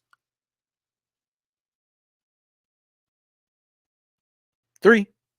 Now, what's the odds? Because from my understanding, these yogic books are just not getting over here within the past. Let's see. I can't break it down. These books ain't that goddamn old. But Dion Fortune wrote this book 100 years ago. I'm not trying to boost her up. I'm just saying it stands on principle. It stands on principle. So she says in the beginning, let me try to run it to you like this. I'm going to do it another way. Let's see. In the beginning, there's this unmanifest. It's this pure consciousness, right? It's just pure unconditioned consciousness. and it has a thought. And its first thought is movement. It wants to move. And when it moves, it creates movement in the void, in the triple black darkness of space, and pure potential energy. It's unmanifest. It's called the unmanifest because it's not manifestation. Manifestation comes out of it. It's pure nothingness, the great nothing is what this is. It's pure consciousness. And what it thinks about is a thought. The first thought it thinks is movement. This is how she breaks it down in the book. The first thought it thinks about is movement. And since space is fucking infinite, it ain't no block, it ain't no walls. No such thing as walls. So that movement just keeps fucking moving. Nothing to stop it. The only thing that can even bring some slowing down to it is the thought. The thought of slowing down. The thought of like, first thought is, oh, I want to move. Movement happens instant. You have to think abstractly, y'all. That's why I'm closing my eyes doing this shit. The first thought of the unmanifest triple black darkness of space, iron so far, is movement. And the first thing it does is think movement. And movement happens. And movement keeps going because movement cannot be stopped when there's nothing in space. Space is frictionless, right? And the only thing that can pull on it at all is a counter thought, which relates me back to Shita. This counter thought now is thinking about movement. The counter thought is like, you know what? I don't want to move. And when that thought of the pure unmanifest triple darkness of space, potential energy, chaos, has the thought of I don't think I want to move. It brings a slight curvature to a line that's happening in the universe, and boom, out of that is born a circle, a spiral. This is why nothing in the universe is a straight line. Nothing in the universe is a straight line for a reason. It's all spirals.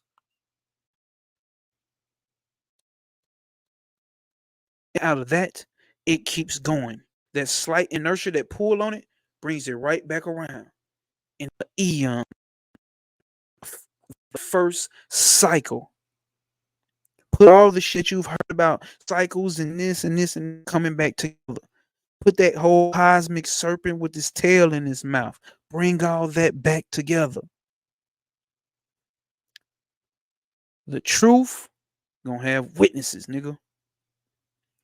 Not just witnesses of the ignorant motherfuckers, but witnesses of the ancient high priest class. It's gonna all come together. So it creates that first spiral and it moves around. It creates that first instant. Boom, a full spiral. And that first circle, that spiral, is right here. Ring cosmos. From right to left, or from left to right. It spins, nigga. They spin, nigga. They spinning, nigga. They spinning. The first spinners, nigga. The first DUB floaters, nigga. Just floating. So with that spinning, what also happens is it creates another spin from its spin. And that spin is also, just say, I don't think she said this in the book. I'm gonna say it. It's a thought of the first spin is evolution. Let's say that first. The ring cosmos is the first spin, left to right. It's like a CD, like a DVD. It's evolution. So as long as it spins, it creates a center point. That center point, you can see it over here in another one. In this other picture over here, we're gonna get to that though. I don't want to jump ahead. But in that middle point, it creates matter. This is where your manifest reality starts to come from. Here, this is before manifest reality. I'm gonna keep it 100. But this is what manifest reality can even first be perceived of even being thought about to come into existence type shit, nigga. Use your abstract mind. This is why I'm talking about quality of consciousness. What's your quality? How far can your consciousness go up into the planes of abstract thought? My nigga, rock with me. So after that, it creates something called the ring chaos. We get into these three. This ring chaos goes around that. And what it does, it takes things that's in manifestation in that first center point here, right? And that center point here is no longer being needed inside of this evolution of this manifest reality that it's into.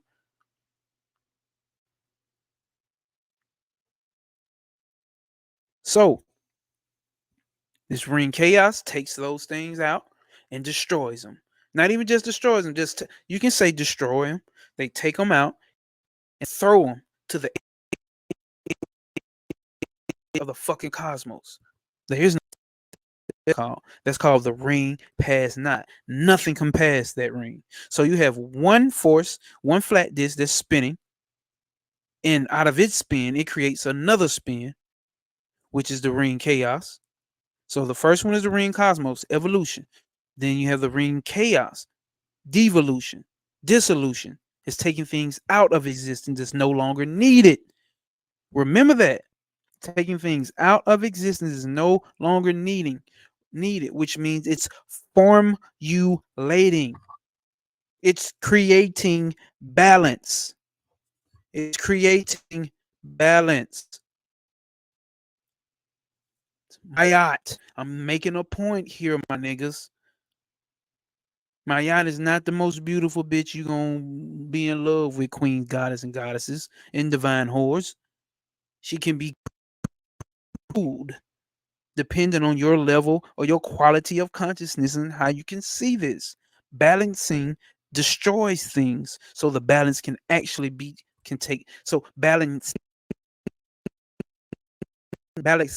with an ing at the end is an active process.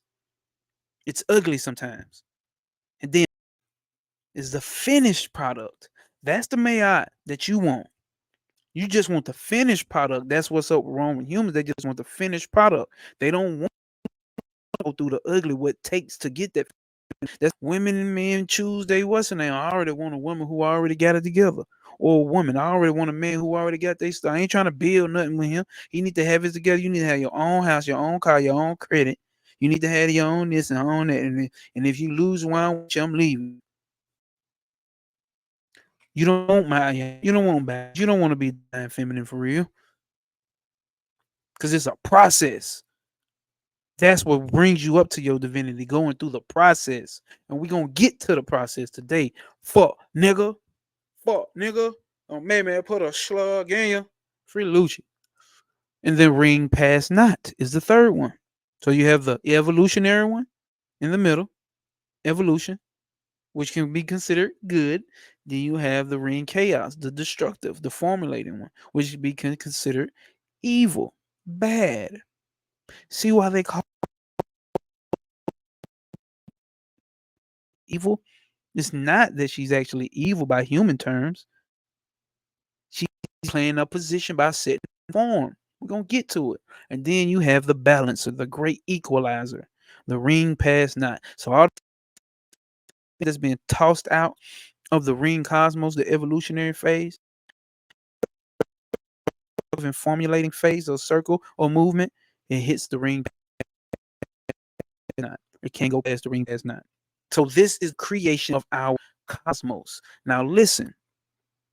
Those are the three gunas. You have one that's moving, active force, rajas. Then you have one that's tamasic, which is destructive force, ring chaos. And then you have the ring past not, that's sattvic, the balancing force, the middle point. We are talking about the threes. Are you picking up what I'm putting down? So this is the cosmos. Now people get talking about the universe, the universe. I pray to the universe. They stop saying God and they start saying the Most High. Then they stop saying Most High and they start using the universe will balance me. The universe will bless me. The universe is finite.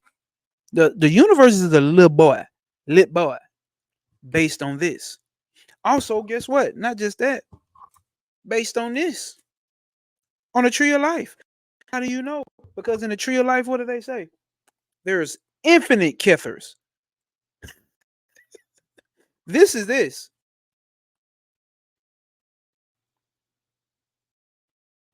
Let's make it bigger so folks can see. Don't hop back into this. Hold up. Don't run on me yet. Because I'm making a point. I need to make the point. I need to make the point. I need to make the point. Your universe that you talking about, you praying to, or that's gonna bless you with it, is finite.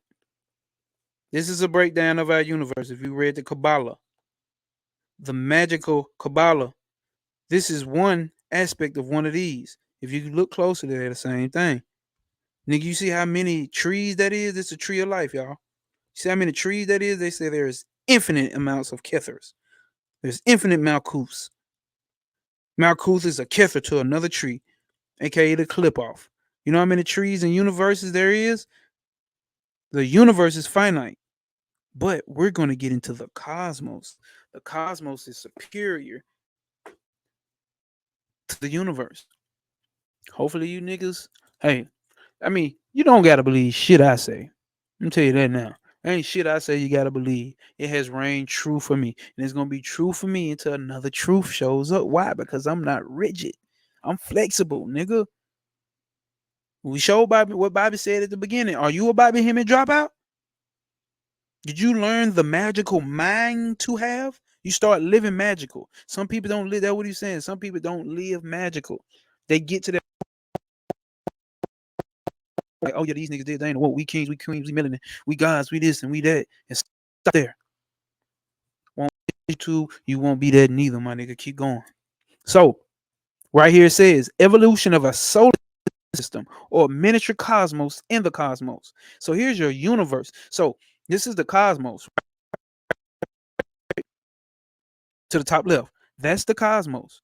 Then on the inside of that cosmos, it creates a miniature version of itself, which we call the universe. And there it is right there. Zoom in, right? So that same thing over here on the left is what it's to still to build these three rings is still the building model of our universe. Stick with me. It's still the building model of our universe. And then over here, you see it from another point. You zoom out. So there's the 12 rays, right? There's your 12, like the zodiacs. That's what that disc fuck around and created. That zodiac, which is the basis, the background, the backbone of all this shit. That 12 zodiac is in the cosmos. So just like we go through 12 zodiacs, guess what? Our whole universe goes through it. Not just the planet Earth is going through 12 signs, or the 7 planets going through 12 signs. The 7 planets is inside of a fucking universe that's going through it itself inside of the cosmos. And then it goes through 7 planes of existence. Are you hearing what I'm saying? Let's look at it from over here. Look at all these fucking universes going through. These universes ain't nothing but atoms. That's easy. The best way she can describe this shit. Universe, look at these universes as fucking atoms, nigga. Because it's gonna be too hard to count and calculate these motherfuckers. So here go your universe. It's sitting inside. It ain't nothing but a little bitty ass dot inside of a fucking cosmos. And the cosmos is a reverse universe. Here's your universe. It's a miniature cosmos. And going through the cosmos the same way that we think our planet is going through the universe.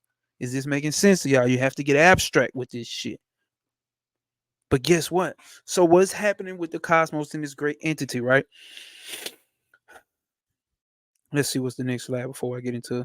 Okay, boom, boom, boom. I'm trying to get y'all that. So what's happening, right, is this great entity that the great nothingness, the infiniteness, the pure potential, the triple black darkness of space has all three of these movements. It's thinking, it's having a thought, it's having a dream. Let's say a dream. It's easy to say a dream. So it's having a dream and it creates a copy of it. Remember, we talked, this is where we're going to get into. Remember, we talked about how the higher self is a reflection of the soul. We ain't gotta remember. Let's go back. The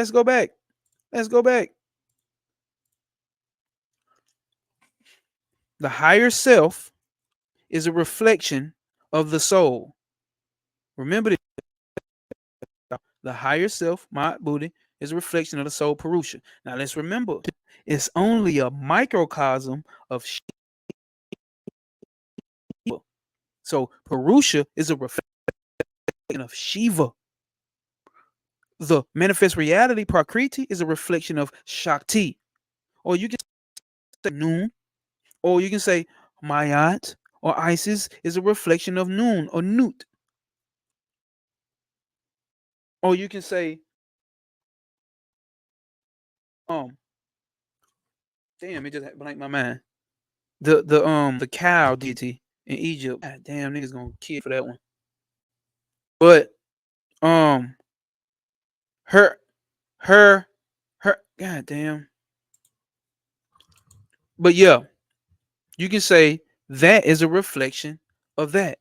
So look at this right here. Your universe is a reflection of the cosmos. It's a miniature version of the cosmos. If you look at those pictures of where they break down the retinas of the eyes, how the eyes look at something and it actually reverses it, does that not look like the same thing over here? This book was written in 1924. Listen, this book was written in 1924. This is prolific shit. So this this triple black darkness that had this thought that created the cosmos out of these three rings, it creates cosmos, right? So now the cosmos is a this infinite potential energy that's sitting in the unmanifest. It manifests something, and what it manifested was a cosmos. And now this cosmos is a personality of itself. It starts atoms, these little dots with inside of it. These little atoms becomes universes. These universes are not aware of each other at this time. This cosmos is the only thing that's aware of where it came from. So by it, remember what we said, what consciousness is. This is what we're talking about, the ability to respond to stimuli. What does she say in the cosmic doctrine? Let's see what she says in the cosmic doctrine. Consciousness may be defined as a reaction plus memory. That is to say, an action takes place in a particular type of substance, and that reaction produces a secondary reaction in another type of existence. So, the great unmanifest potential energy, triple black darkness of space, has a thought, and that thought creates an action, and that action creates a reaction. That action creates the movement. Remember, I said it wanted to another action, and that action was slight inertia, and that inertia had to create a spiral. And out of that spiral, you get evolution and it spins. And out of that, here's another reaction, something that wants to destroy or formulate and pull things out. And okay, then that's another reaction. Out of that, another reaction creates the ring pass outside. Is you niggas getting me? Please, my nigga, I hope y'all get me. If I was going live, it'd be better. This shit is fucking profound. This is quality of consciousness and quantity of consciousness now, because you'll be able to respond to deeper other topics. You'll be able to have a different another load of responses to topics. You can relate all this to consciousness when you're dealing with psychology or neurology. When you learn in different concepts, you'll be able to bring in new information. What Travis May just called building your library of correspondences. That's the state that I'm in right now. I'm building my library of correspondences, nigga. Because when you die, you ain't got nothing but your mind. So, with that being said, now this cosmos has become conscious itself. It starts reacting to things inside of it that it's created about it. So she breaks it down like just like how atoms in your body are not aware of other parts of the body. The atoms, which are universes, are not aware of the other universes or other parts of which it is even aware of the body that it exists in. It just has its own reality. And it may not even have self-awareness. It's already conditioned by the great entity, which we're going to call cosmos is actually the great entity. But the great entity comes from something else, which is the unmanifest triple darkness of space, chaos, right? So this thing is having reaction and reactions, the cosmos, right? and it ends up creating universes. Now, these universes are miniature versions of it. Literally, right here. It's spiraling while it's already got these 3 rings spinning. These 3 rings are already spinning. And then whatever's in the middle of it is spinning. And then it's spiraling, spinning through 7 planes of existence. And then around 12 of the zodiacal signs. And then inside of that, there's a logos at the center point. The logos might as well be considered as easier to understand is the sun. The great organism which become solar systems. The planes of the universe reversed by reflection through the logordial or logical, which means logordial consciousness. So in that center point right here,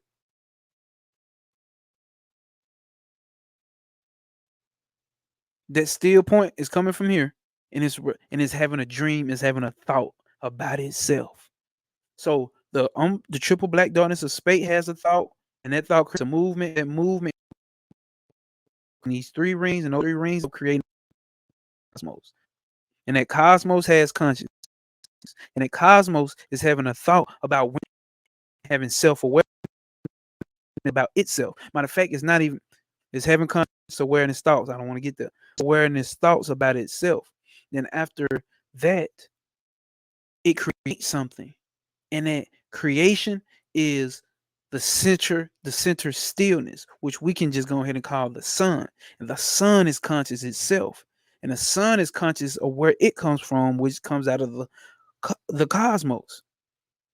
Now, it creates. And when it creates a miniature version, what we call the universe. This is what we call God, y'all. This is the whole Gnosticism story of Yalla, bro. This whole enemy that we created with the archons, the demiurge. This God that think he is the first of his kind. But he actually comes from something greater than him. And it. This is it right here. Without all the spooky, I have an enemy shit. You ain't got no enemies here. This is consciousness reflecting and reacting to consciousness of actions. Niggas getting what I'm saying. So with that being said, what enemy? What enemy? It's all the same shit placed under limitations, thinking that it's the only one.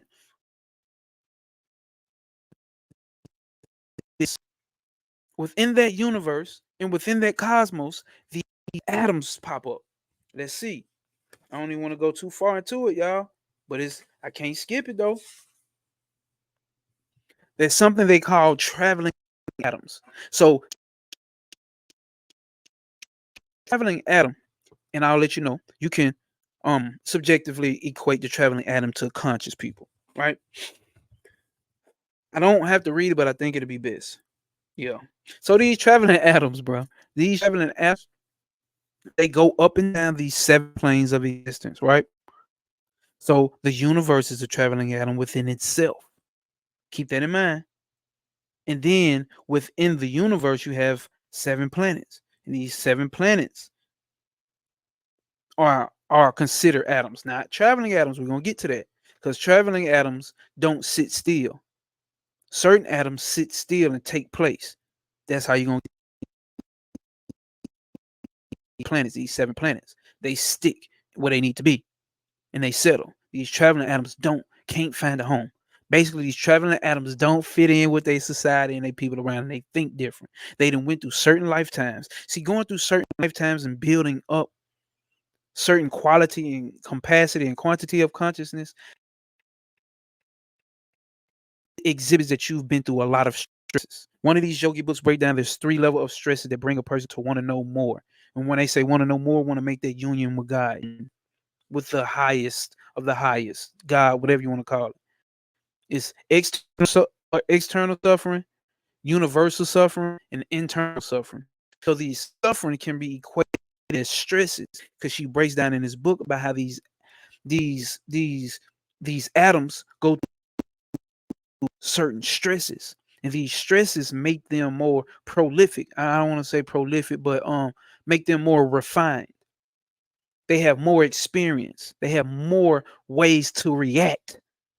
Their consciousness is of a higher capacity because they went through of quality, because they went through every reaction that can ever be reacted to.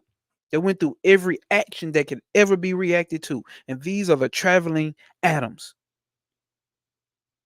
This is why I say it equates to conscious people, because we've been there, done that. What Bible said, been there, done that, got the t-shirt. Some of these niggas stick to gods and goddesses and melanin and this and that because that's their capacity. They ain't got it in them to respond to anything else. They don't have it to respond to anything else. They've reached, like she said in here talking about atoms, they've reached where they're supposed to reach. So there's nothing wrong with it. I'm not saying it's bad. I'm saying some of us should be growing, and those that feel challenged to grow, keep going, let's do it. Some of them stick there and they become static and stay. That's the end of their evolution, probably. That's their capacity. It's not a shit on nobody. That's the way it's supposed to go. So these traveling atoms travel, and they never find a place to rest. They can't find a place to rest. And while they're going up and down these 7 planes, and round up and down these 7 planes here, and round these 12 planes, they just keep going. They keep going back out to the ring pass till they reach the ring pass knot. And then they got to come back in and go through it again till they hit the ring pass knot again. Then they got to come back in and go through it again. And they like, what the fuck? Like, they sick of it. They don't fit in with nobody, nowhere. Now, obviously, this is what we fuck up, because this is mythology. And the only way, see how abstract this is? The only way to make it make sense to people is put humanoid type of figures around this so you can get it. But unfortunately, we take it and make it exactly what these are representations. The first thing she said in this book, let me read this. This is profound. Why didn't I say this first? These images are not, these images are designed to train the mind. This is to train you to think. This is not to make you smarter and say, oh, this is not exactly how the fucking cosmos, the universe looks. This is the way that it has to be broken down to human beings on their level of understanding. Human. It doesn't matter how high of a human you are. This has to be broken down to this level so a human brain, the manas, can analyze it, can process it. And how you give it to the people who are on a lower level, not shitting on nobody, but this is just what it is, on a lower level of understanding abstract thought. You have to give it, oh yeah, in the beginning, God, and the God said, face of waters, and he had a son, and his son walked on water, and he had 12 disciples, 12 rays. And you know what I'm saying? You can't give that to the average person. They're not going to get it in the way that she breaking it down, and I'm giving it. I'm trying to make it as simple as I can, too. A dreamer having a dream of a dream, and then creates fucking human beings inside of that dream. And then that dreamer brings, it's, bro, this shit, bro. I can't go through all this because I'm gonna tell you, bro. Like this, these traveling atoms, which become divine sparks. You heard of them? Divine sparks, the enlightened soul. That's what a soul is. That's what a soul is. These divine lumen. They can't find a home. They done been through everything. They start off as traveling atoms and then become traveling divine sparks. But guess where they come from? They actually pre-exist the cosmos in the logos, nigga. These traveling, these divine sparks, they pre-exist the cosmos in the atom. They are of the same nature as the cosmos in the atom, but they come straight from the unmanifest triple black darkness of space. Because the unmanifest triple black darkness of space had all this going on, and notice one of his creations started having certain reactions that caused it to have attention. So the unmanifest started paying attention to one of his creations. It just not starting paying attention to his baby. Do you see where this deadbeat and deadbeat mom and daddy shit come from? This shit is cosmic, nigga. You still playing out cosmic shit. Wasn't paying attention to your kids the whole time. Did something that excited. Oh, that's my baby. Now you paying attention. Think outside of human terms. Reaction to what the fuck I just said. So these atoms pre-exist the logos, the Son, the Christ. It pre-exists God, what we call God. What she breaks down in this book, God is only the conditioner of this reality, which we are connecting with.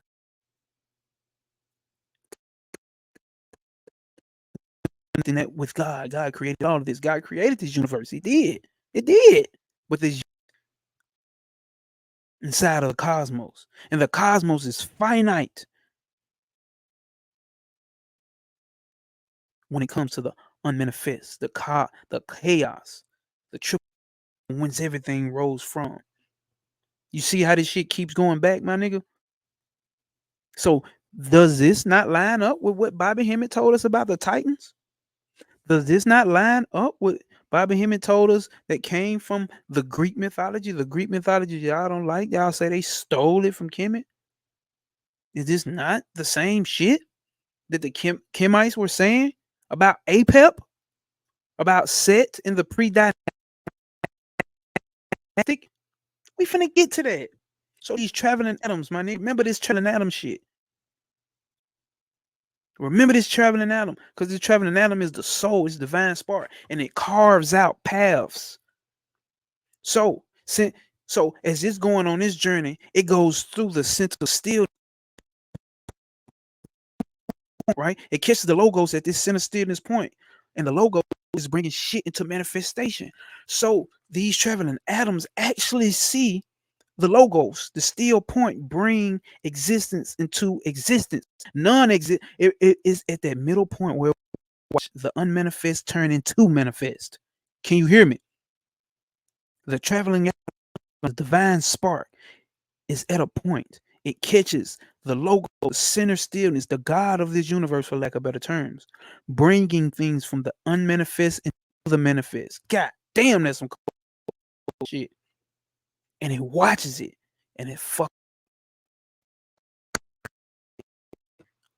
and does the same shit. Learns how to bring unmanifest shit into manifest, aka the conscious folks, aka the initiate into the occult, aka the initiate into the magic, nigga, bringing the unmanifest into the manifest, nigga.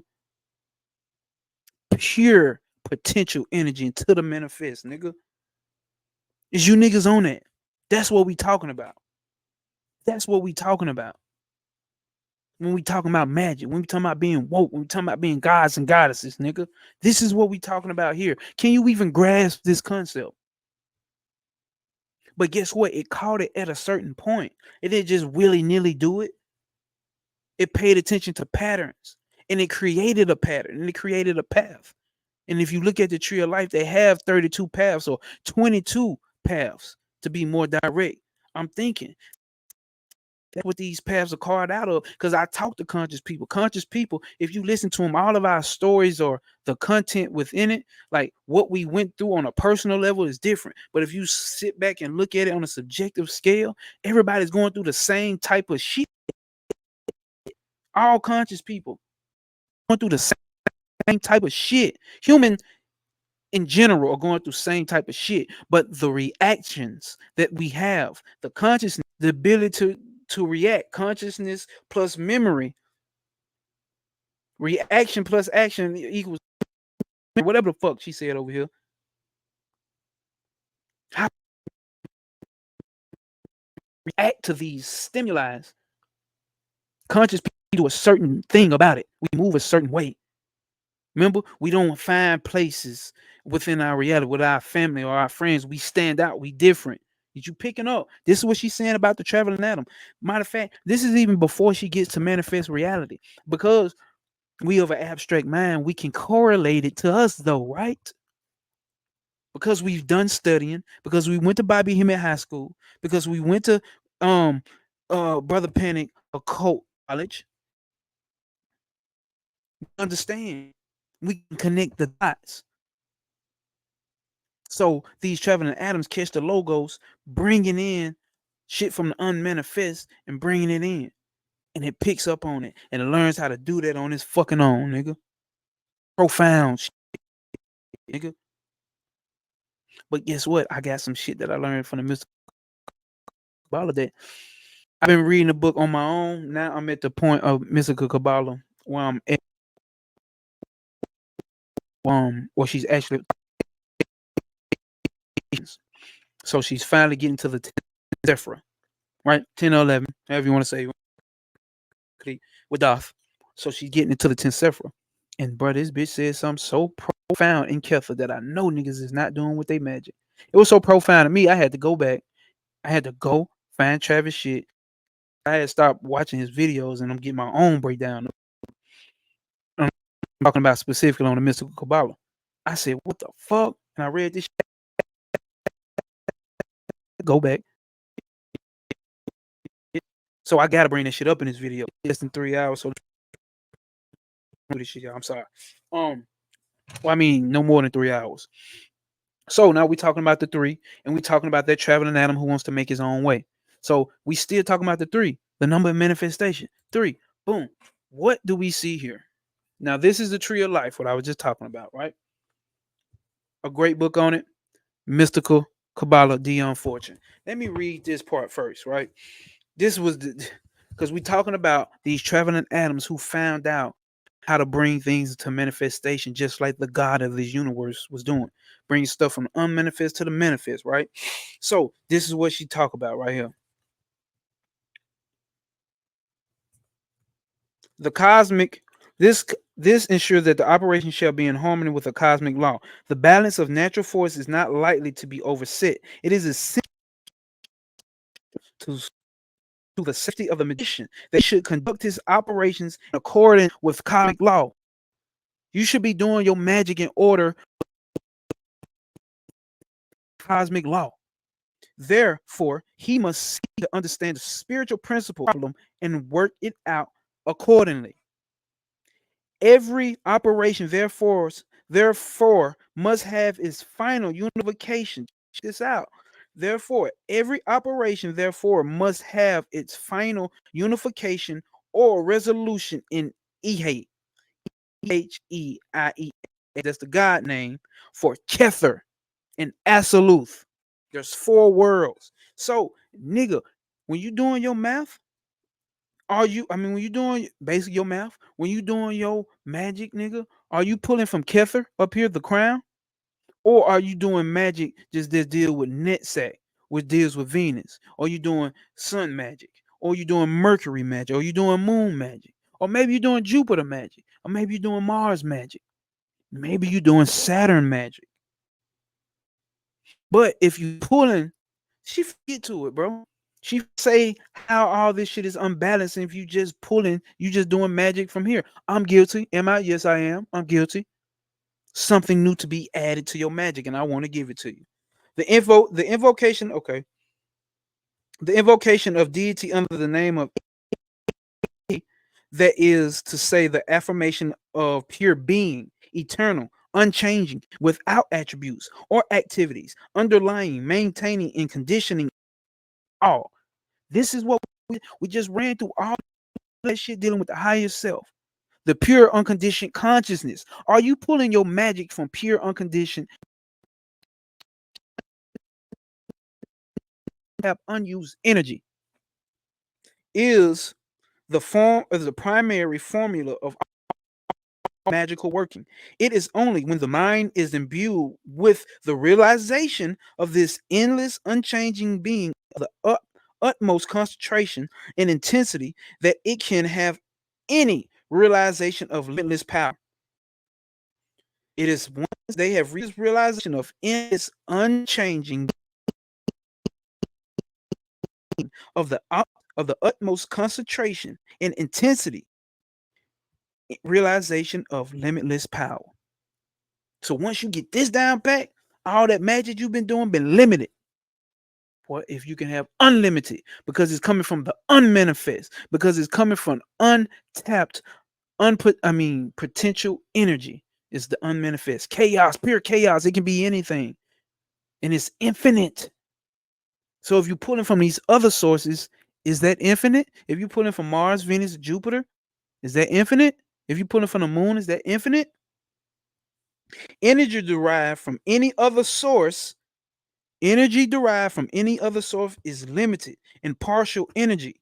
And Kether alone is the pure source of all energy. Why? Because Kether is the self. It created itself. Didn't we just do the cosmic doctrine and talk about something coming out of the pure manifestation and creating its own shit by having a reflection of itself, viewing a reflection of itself? It created something, and that became the cosmos, and the cosmos created the universe, and the universe created the sun, and the sun created the universes, and then created other planets. Are you hearing me? This should be part of your magic. About a Dion Fortune, a bad bitch.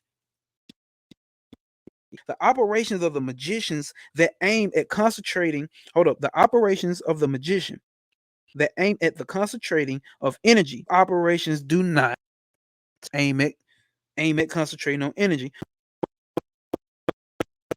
It's always start with Kether, because here we touch the upwelling force arising from the great unmanifest, the reservoir of limitless power. Listen, brother, what the? I tripped out. I seen this shit. I had to go watch. I'm like, bro, did this nigga? I know he said some, bro, profound shit. I've never heard nobody say no shit. I ain't heard Bobby say this. I never heard Panic say this. I got put onto this book by Travis Majors, LVX 777. Maybe that'll shed some light to you. Don't just follow my YouTube, nigga. Go holler at him too. Tap in. Nigga. I'm learning from this guy with all the other shit that I've already learned, and bringing it in with the shit that I'm learning.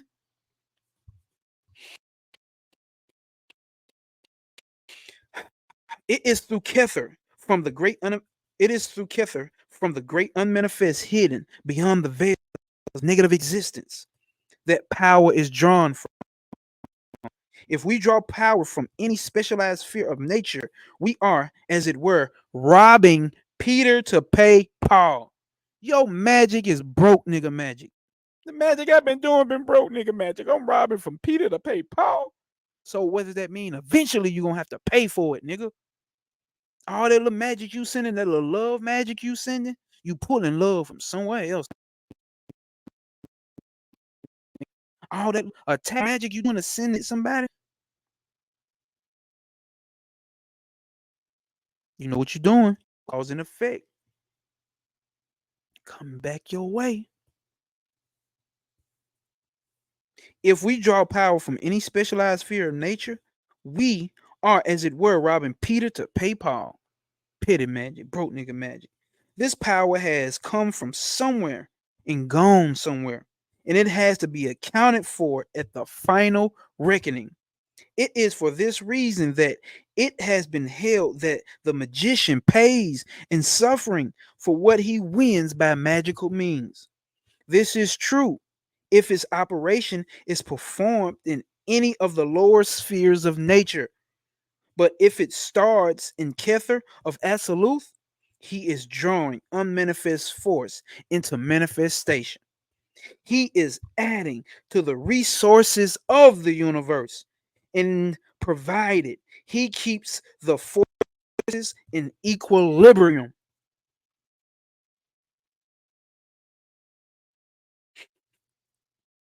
There need be no untoward reaction and no payment in suffering for the use of the magical powers. Did you hear that? That's a cheat code to magic. If you've done that, is top tier. A1 steak sauce, top tier keys, game. I never heard that, bro. Never heard that. And this is a point of tremendous. Students have been taught that three supernals at the top three, Kether, Chokma, and Bina, are beyond the range of practical working, so long as we are in incarnation. True, they are beyond the range of brain consciousness, but they are the essential basis of all magical calculations. And if we do not work from the basis, we have no cosmic foundation. If you do not work from the basis, if you do not work from these principles, you have no cosmic foundation. You niggas working with no cosmic foundation. That's why I said refine your standards, lower your expectations, nigga, because you don't know. But are poised between a place of rest or security, but must ever maintain the magical stresses that keep the astral forms in being. The difference between the difference between Christian Science and the cruder forms of New Age thought and auto-suggestion is that it all starts its working in the divine life. An utterly irrational thought. It attempts to philosophize its system. Its system may be, its methods are empirically sound. The occultists, and especially the practitioner of ceremonial magic, if saw this out any reference to cosmic law or spiritual principle. So if you're doing any magic without any reference or reference to cosmic law or spiritual principle, consequently, the astral image, check this out. Consequently, the astral images he forms are like foreign bodies in the organism of the celestial man or macrocosm, and all the forces of nature are spontaneously directed towards the elimination of the foreign substance and the restoration of the normal equilibrium of species. Check this out. Nature fights the magician tooth and nail. Consequently, however, has restored to the unconsecrated magic, may never lay down his soul, but must always be in defense in order to maintain that which he has won. Nigga, talking about you niggas stand cosmic law and cosmic principle. That's why you always got an enemy. That's why you always talking about the demiurge doing the government doing that, the succubus souls, the succubus energies doing this, and the succubus this doing that. So you always got to do a protection ritual. You always got to goddamn do a ritual to get at a motherfucker. You are an emanation of something attacking you and getting you. Why is that? Because you pull from all these other sources. You pull it from all these modes of nature with no cosmic principle to stand. All the rest of the tree is looking at you as creating like some fucking you doing the evil. When you doing your magic, you doing evil because you pulling from all the other sources, nigga. You fucking up the balance of the whole plane of existence, the whole cosmos, the whole universe. You fucking it up because you not pulling from the unmanifest, unlimited, untapped, manifest reservoir, unmanifest reservoir of potential energy. You pulling from Mercury, Venus, the sun, the moon, Earth, Jupiter, Mars, and Saturn. You fucking up their rhythm. Since you fucking up their rhythm, everything in their power they gonna do to stop you, they gonna do. You got broke nigga magic habits. Guilty. I am guilty because I did not know this. Now that you know this, and it's said pull from Kether and Absolute. Absolute is the causal point. This tree right here, this tree of life exists in 4 worlds. We're not going to go through that. Right now, we're sticking to the 3. So now, I just want to give that gem. I had to give that gem, bro. I had to get that because that's going to reach somebody. That's going to touch somebody. up your nigga. No more pro nigga shit. You ain't got to rob from Peter to pay Paul. You go straight to the Federal Reserve Bank, nigga. They print the shit. They print the shit, nigga. So we dealing with the three. We still in the three. Rajas, sattva, tamas. The active force, the balancing force, the active force, the balance force, and then you got the destructive force. Now we get over here to the the Saperna triangle, the top tree, the top tree of the tree. You have Kether, which is known as the crown, which would be maybe the logos that we just talked about in the last one, right? The logos, that center point, creator of the universe, creator of its universe. Okay, remember what we said? We saying Kether. This is the first one that emanates out of the unmanifest. The triple black darkness of space back here is infinite. You see that? See that? See that all in the background, right? Hold up. Come on, man. That's all in the background. That's all potential energy. So, like she was saying in the last, this is what you're trying to pull from back here. And the closest source that you can get that from is from here, Kether, the crown. Because it's the unmanifested is always pouring into this motherfucker. So top three, right? Kether, the first emanation. Everything comes out of it. Look at it. Every line connected is connected back to Kether some kind of way. It's gotta be. And these are the paths that I was talking about, that I believe the traveling atoms took. Remember, those words are meant to train the mind on how to think, not inform it. Like, this is not what all this shit looks like. If you think there's a woman in the Egyptian panthology in the sky sitting up there with forms like this, you was a fucking fool. You failed. So out of Kether comes Chokma. Remember, Chokma is the second emanation. It's the divine masculine. So this is divine masculine, this is divine masculine on the right side and divine feminine on the left. Remember this. This is what we're gonna get back. Not masculine and feminine. Well, you niggas lost in the principle. Divine masculine on the right. Divine masculine, his whole is called mercy. Check this out. Venus is on the side of the divine masculine. Y'all, you ever think about why? We're not gonna get into it. Jupiter is on the side of the divine masculine, y'all. Expansion, y'all. This, and guess what the divine masculine pillar is called? Mercy. In that aspect, didn't you? Thought mercy was something the divine feminine does, right? Bet you did. But Hokma is the zodiac.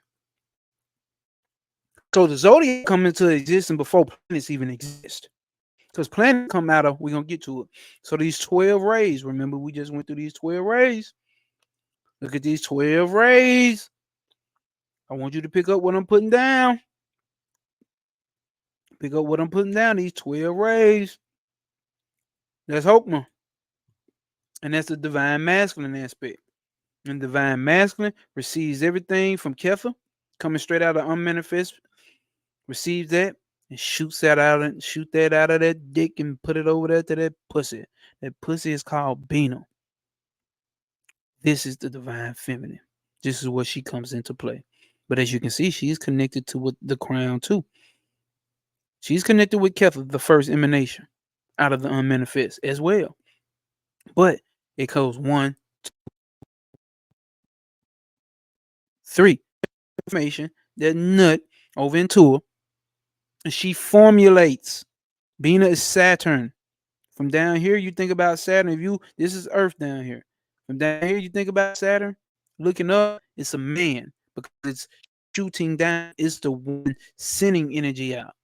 It's sending energy out. But up here, when you look at her from the top point of the tree, she is receiving. Saturn is receiving. So that's why you can hear about Saturn being the father time, and you can also hear about Saturn being the great woman with a beard. Not the weird shit like, oh, trends or whatever that humans choose to do when they want to identify sexually. It has nothing to do with that. It's telling you that there's a masculine aspect that needs to be looked at here. So Saturn, people hate Saturn. People hate their Saturn return. Why? Because Saturn formulates. What did we just say this ring does here? Takes things out of existence so evolution can still go ahead. And it destroys them. It formulates them. What do you say back here?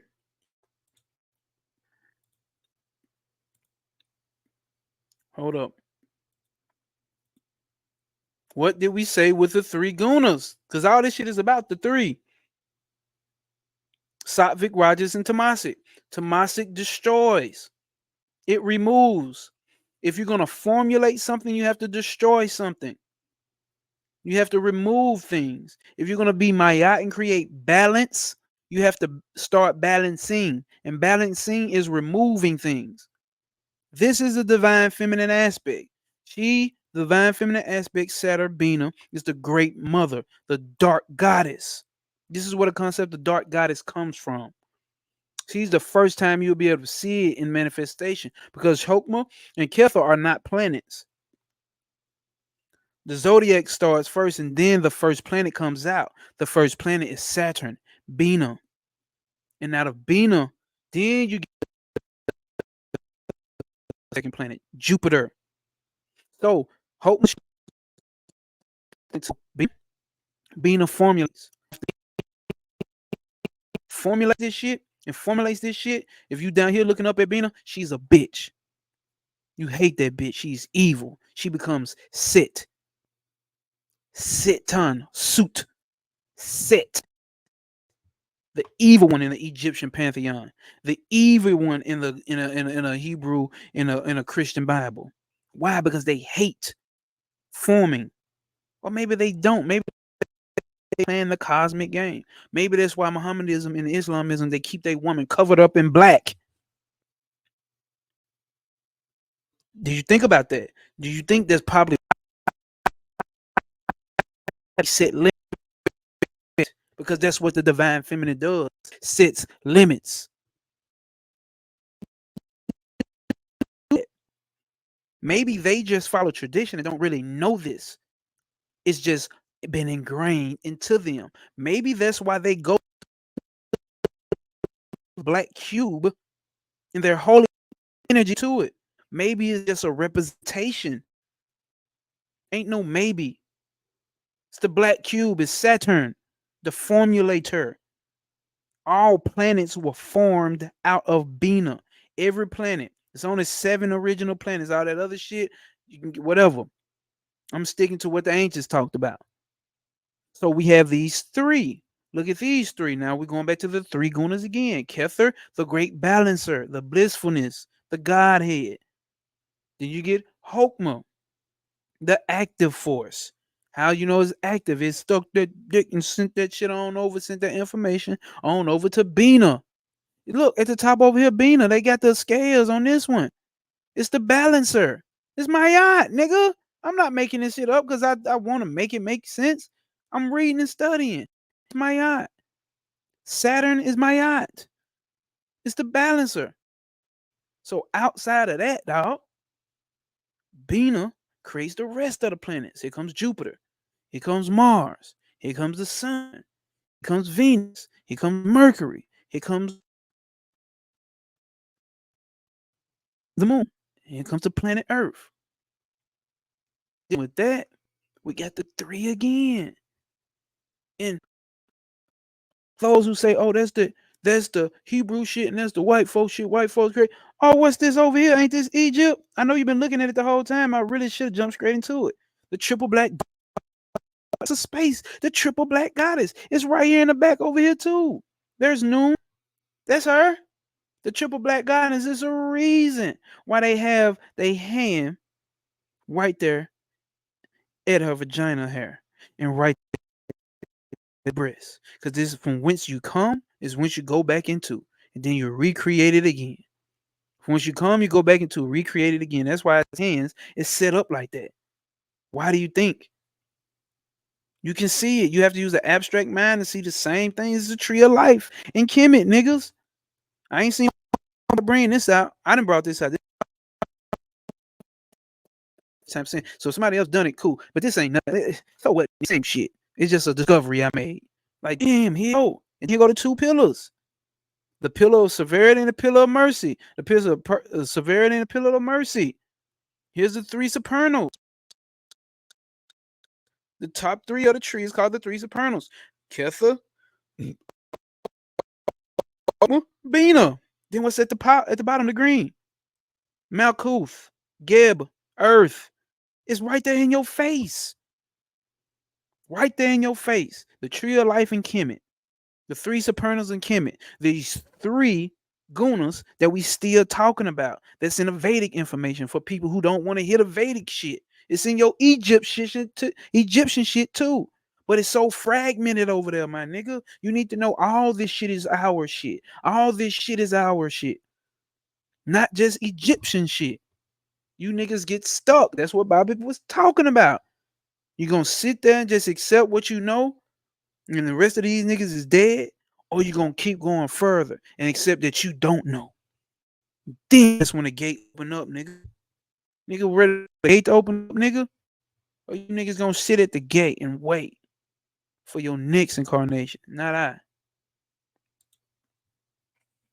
So now we see that, right? That's the universe, right? So this is back to this book. We talking about the stalking the wild pendulum. Now, like I said, this now we already went through what the universes look like. What the universe look like? They look like little atoms. Look like little atoms. These is just a close-up version. This is the cosmos, and it's a miniature cosmos. But when you bag out even more, looking from the top, they look like little dots, little atoms, little seeds. Right? Little seeds. Kether is the seed from the manifest reality it comes from. Boom. Here goes the seed.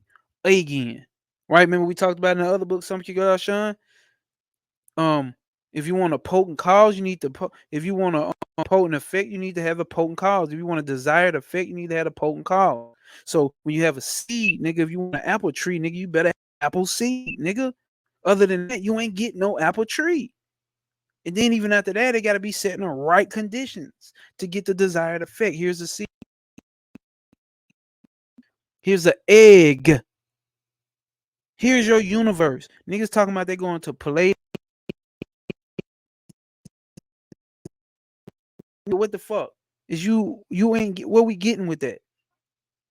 We just building up a cult around star seeds and Palladians and Andromeda and all that shit.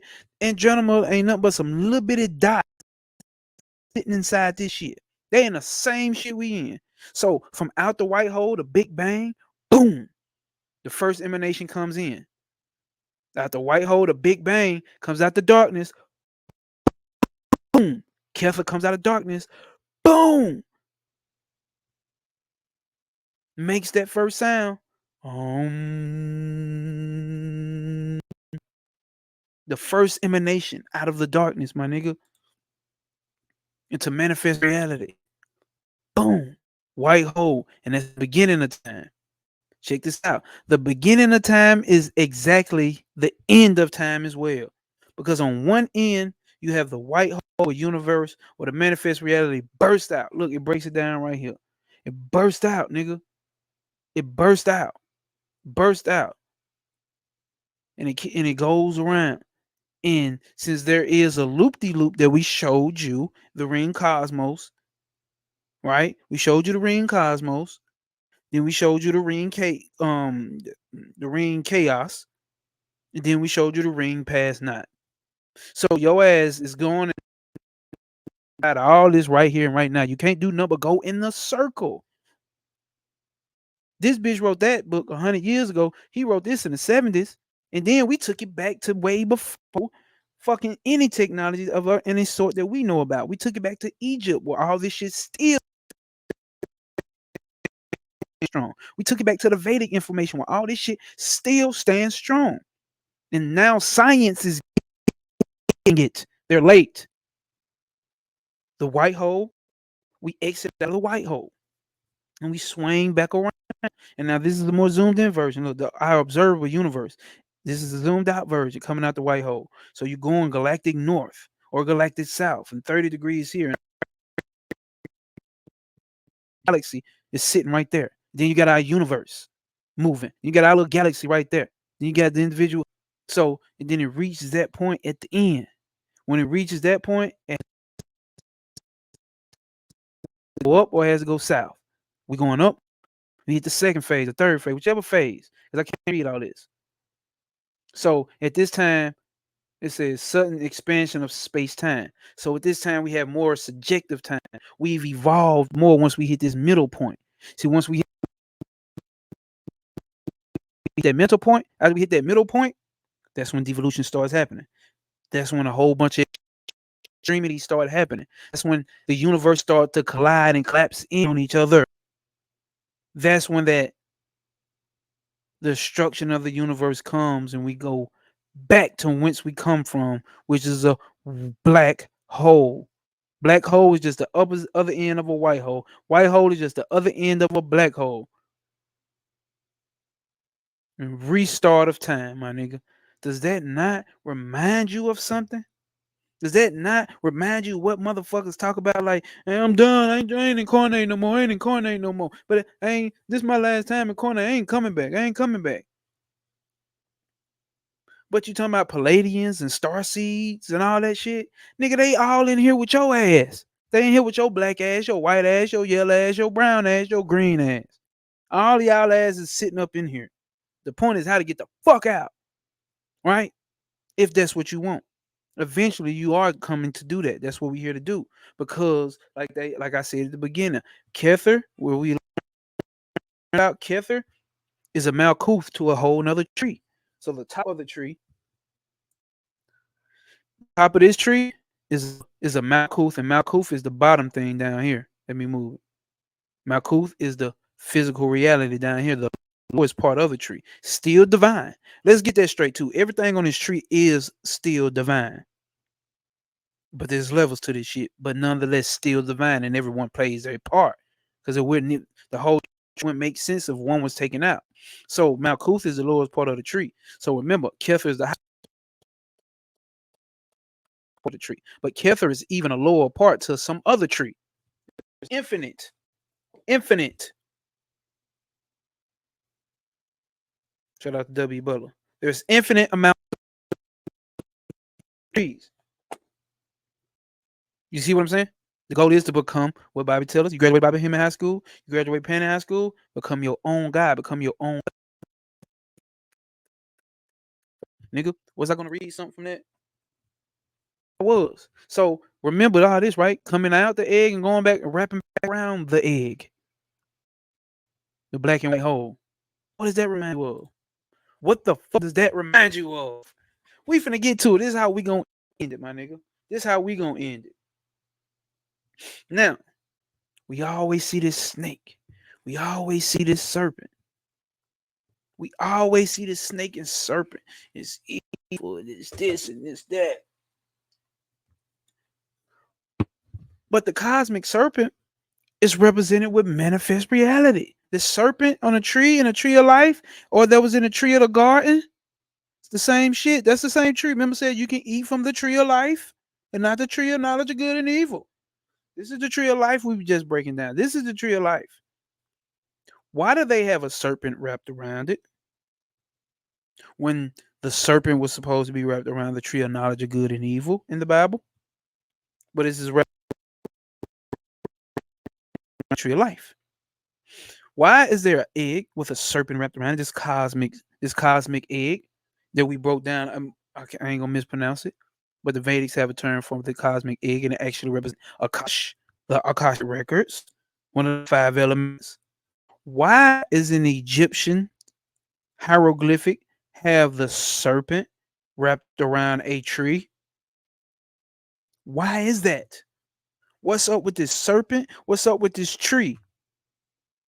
Why? I didn't get to put the other one. Why do we go in a loop-de-loop over here where is whatever this is wrapping back into itself, which means the snake has its mouth, has its tail in its own mouth. Look right here in the duat. If you watch Panic Video, How to Die Not to Come Back, this should remind you something. The duat is going back in on itself, coming back in on itself. It's going all that and coming back in on itself. But here's the kicker. What Egyptian deity, since everybody loves Egypt, or anything, what deity was about getting the fuck up out of this shit? I give you a hint. This motherfucker right here, Set. You put two and two together. I ain't got to keep it and everything. You put two and two together. Set. If you anything about the ancient Egyptian, knew Set. They have something about the feeling of ape. Set was a slay Apep, the great mother dragon. What is the great mother dragon? Do you think he was trying to kill the divine feminine principle? Divine feminine goddess in the sky, nigga? You think it was a real person he trying to kill and stop women from ruling? Nigga, no. We read, this is how I'm saying. Go back to the Vedics. We read that the Prakriti is manifest reality. That is the divine feminine. That is the tree. The divine feminine is the tree, nigga, that bears fruit. Set will represent a level of consciousness, awareness. He's done, like we said in the what's the name? Purusha finally just says fuck it and close his eyes and stop paying attention to the divine feminine aspect. And the divine feminine aspect goes back to her balance and stop moving. Set's whole story was about the slaying of Apep. Now, if you know about Set, it was Set Typhon because Typhonian Egyptians. Bobby told you about the pre-dynastic Egyptians. And where did they go? In this Kush. They went on to India because Bobby told us every priesthood started beefing with the older priesthood to bring the new priesthood in. So they made Set evil. Set is the oldest worship god over the NA shit. From what I've been studying and also what I've heard Bobby say. It may be something further back. But let's stop right there because it's making this point to this. Now, Set was the one who was trying to, remember they say he killed Osiris. He was the one fighting Heru. What is that? All these other guys represents manifestation in some sense. Set was about getting the fuck out of manifestation. He was done with the manifestation. Let's go back to this. We talked about the traveling atoms. These traveling atoms has went up and down the goddamn 12 planes. I mean, the 12 rays and the 7 planes of existence. It cannot find a home. It has been through, it has reacted to every action, which means is that it has evolved its adaptability. It has evolved its capacity and its quality of consciousness to the point there's nothing can do. It has to get the fuck out of here. That's what Set represents. That's what Set represents. And this is Set right here. He's the only Egyptian deity that has something to do with slaying Apep. This pre-dynastic shit. So obviously Set was predicted as something. That's why he has that blade. He had to slay Apep, right? So if he slays Apep, he slays the illusion, the getting out of reincarnation. But guess what? What happens when you get out of reincarnation? There's a guy called Khepra. The Egyptian pantheon. Remember the scarab beetle called Khepra? What did Khepra do? Khepra is self-created. Hopefully this shit is ringing some bells. I ain't seen nobody else bring this shit up before. Hopefully this shit is ringing some bells from what we just talked about. Khepra is the self-created out of the unmanifested. Nigga, what did we just say? Who did we just bring up? What did we just talk about? Kether. Over here, they calling it Kether, though. The self-created, right? The self-Kef Kefra, Kefra, like Ra, like in the Egyptian pantheon, Ra, Amen Ra, but not that Ra. We talking about Ra, Kef Ra. Why have they never taken him out of the Egyptian pantheon? Because I'm telling what I'm trying to tell you, Kether and Set is the same thing. Kefra is the first emanation on this tree right here, bro, coming out of pure unmanifest. And Kefra comes out of the pure unmanifest, self-emanating, self-emanating.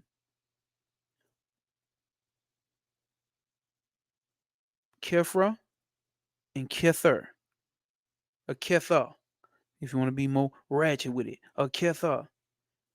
Kether whole thing is to go on, and he's set. He is set. Wanted to get out of manifest reality and stop being conditioned. We talked about the logos, the God of this universe is the conditioner of this universe. Kefra, a Kefra, we told you, Kefra, the top of the tree, is a mouth to somebody else's tree. So the Malkuth, what is Malkuth? It represents being conditioned, and Kether represents conditioning. One is being conditioned, one is being done to, and one is doing nigga. Kether, Kera, nigga, hold up. Let's see.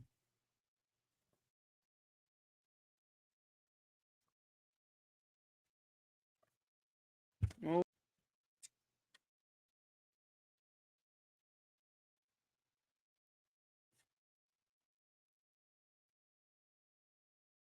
I wonder, should I read this? Let's see. Set and becomes a the former concerns can provide the magician with some useful data. The latter is tied up with the esoteric nature of Set and becomes a key in understanding the God, which is the first step in assuming form of the God to work your will upon the universe. Set in the papyri of Eno evolved from Sut or Set. The meaning of the name is unclear. Various pseudo etymologies belonging to the Egyptians show some of the thought process concerned with the word Plutarch, who translated it as the overpowering one, captured the general understanding of Set Typhon as a fate-like force of compulsion. And it is in this form that the name Set exists in the papyri. The magician, having worked his or her will in the state of having reached Set or Perkabeth, made his will into the predetermined fate. Set almost came to mean almost Anaki. Most likely, root word of Set is a word meaning isolator or elector, which was presumed to be a written, which was, here it goes. Some of the early hieroglyphs of Set are written with the knife, which is soon to be a cast tool. The shit. There's that knife, and he's castrating something off. It don't just mean castrate another penis, nigga. Which is presumed to be a castration word with Rogers suggests it might be a birthing knife. He's cutting himself out of that to birth himself into something new. You have to think abstractly. The birthing knife, which was later associated with the goddess Ranet and the Messanet, is a symbol of destiny, birth, and rebirth. Set is generally portrayed as a fantastic animal. However, there are certain animals associated with him. There are the ass, the horse, the giraffe, the boar, particularly from the destiny beast. So, as we see,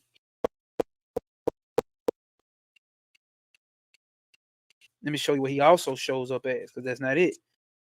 Boy, if you have not read this book, get The Seven Forces of Darkness, The Practical Typhonian Magic by Don Webb. And we also have the 22 Tunnels of Light. If you know, then you know.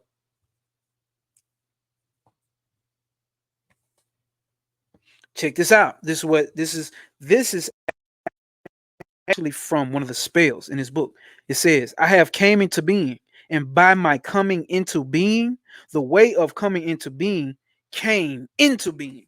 So the whole concept of I came into being, and just by me coming into being, the whole concept of coming into being now exists. And I am the emanation of coming into being. Nigga, you wouldn't know what coming into being was if it wasn't for me. I'm coming into being. Ain't that's Kether, right? On the tree of life, what we talked about, it self-immunated. It brought itself into existence from the unmanifest. It says, I came into being in the shape of Zephyr.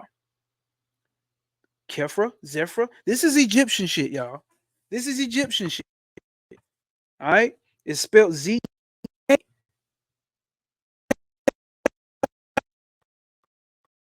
Who came into being on the first occasion? I came into being in the shape of Zephyr. Okay, is how being came into being.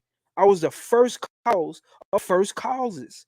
And my name was more primeval than the primeval I made. Kefra, it's set. How do you know it's set? It was about getting out of the unmanifest reality. Look at the codes. Here's the same staff that's being used. Yes, it's updated. Yes, if you look right here, this is sitting in front of him and this is sitting behind him. So there's an update in this nigga system. He's left this manifest reality and went to create his own. Is you niggas picking up what's being put down? Careful. Thirdly, the name is not revealed, indicating that it is not a spell for achieving union or identification with a particular God, but for the divine realm itself at the high, but for entering the divine realm at the highest level of activity. Listen, this is what they say. This is part, I'm just reading little bits and pieces out of this book about the self-created, the self coming into being his own God of his own manifestation, his universe, nigga. The relationship of I who have come into being and that which has come into being is a law which in late antiquity became known as above so below of the emerald tablets of Thoth. Check this out. The book of knowing of the spiral force of Re and the felon of Apel. The spell achieves two functions. Firstly, it destroys delusion. That's slaying of Apel. It destroys the illusion. So that which must be may manifest on this earth. Secondly, it immortalizes the mind, the soul complex of the reciter. Though the priest magician transforms himself into the Lord of limit and then reworking the roots of his experience. The roots of all experience of conscious beings are the twofold benefit of the spell realized. It is assumed that the magician is already in possession of working technology of reaching the desired state. The spell contains a fundamental sentient idea. It does not come from any god. Listen, meaning does not come from any god or faith, meaning rise from the essential existential fact of knowledge of self being. The satra, the strata of seeming, meaning which prevents the real from manifestation in the world. In the world is the snake Apep, he of the broken cause. Apep is a semi-sentient entity formed from the dreams which have not manifested.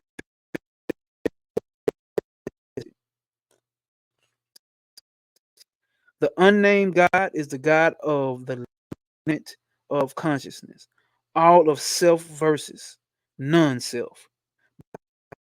Speaking, it is transmemory into the principle of isolate intelligence.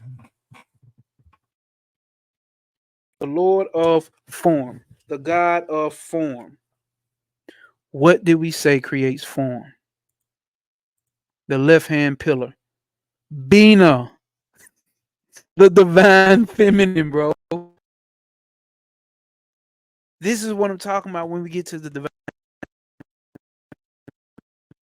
This is what I'm talking about when we talking about coming back God. This is the shit that I'm talking about. When we talking about the threes, you got to know these threes. You got to know how this whole shit operate. Yes, the all is mine. And your mind exists in the all. The all is all this back here. All this. In this in here. And you exist down here on this little thing here. And then it's just your little mind. But we under illusion of separation. It's all one. We under the illusion, the Lord of limits. When you set limits, that creates illusion. Set was about getting out of the illusion and be the one who sets limits his goddamn self. Fuck that. I'm going to create my own shit. That's how we get back to the cosmos. The unmanifest, manifest potential energy wanting to create. It creates this. And it's things that it creates is based off of it itself. He looks into the mirror of himself. They say when the flower in the mirror, the image in the mirror is not the flower itself. This is what we doing down here. We living in a copy of a copy. All this shit Bobby talk about, Penny talk about, here's the proof in research that confirms truth to me. I've got it more refined though. It's more refined now. Now it's less than just a belief. Because I heard these niggas say it. Nigga, where's your study? Pull out some shit that you didn't study. You know, I don't believe it. I don't believe it. Nigga, what you study? Show me what you got. This takes time to go through this and learn and put this shit in. You go to meditation with this shit. This shit sends you somewhere. I couldn't even do everything. Bro, we would be on here for 7 hours, probably longer. Because shit just keep coming in my head now. It's already 3 hours though. You want to go there. So we talking about refine your standards, lower your expectations. Refine your standards like we just read. She said you robbing Peter to pay Paul. You doing this po nigga magic. You ain't pulling from the infinite, unmanifest potential energy reservoir. Everything in the cosmos, when they see you doing a ritual, they doing everything to attack it, nigga, because it's evil to them. You don't know what you're doing. So you need to stand on cosmic principle. That's what I'm about. Is we standing on cosmic principle. Because I don't give a fuck if you left hand path, right hand path, middle path. You got some principle to stand on. So find your standards. That's what that means. Stand on principles. Make sure you really standing on principles and you're not just lying to yourself. Use that in your relationship if you want to. Lower your expectations because you don't know which way this is going to go. Like we said in the beginning, Bobby said, nigga, not just because Bobby said it, nigga, I experienced it, nigga. Because you niggas talking about. You hit that point where you don't know. You hit that tamasic point where you lazy and ignorant and don't know. You got to go through it. That's tamasic right there. The break, you hit a point, broke down. You don't know. And when you hit that point, nigga, a new door open up. Cause a motherfucker who can't be taught shit, who can't learn new shit, nigga, they can't grow, nigga. Get them the fuck from around. If that's you, get yourself from the fuck from around you. Somebody's gonna push you to push you to your limits, nigga, to push you in what you think you know, nigga. This is what we on. We refine our standards and lower our expectations. And we gonna never forget, no obstacle will apprehend you. We're gonna prosper over pain. We standing on principle over here, nigga. Quit robbing from Peter to pay motherfucking Paul. Tap into the cosmos, nigga. The infinite reservoir, nigga. Hopefully y'all enjoyed this shit. Tap in with me. I don't know what else to say. I ain't trying to take it no further.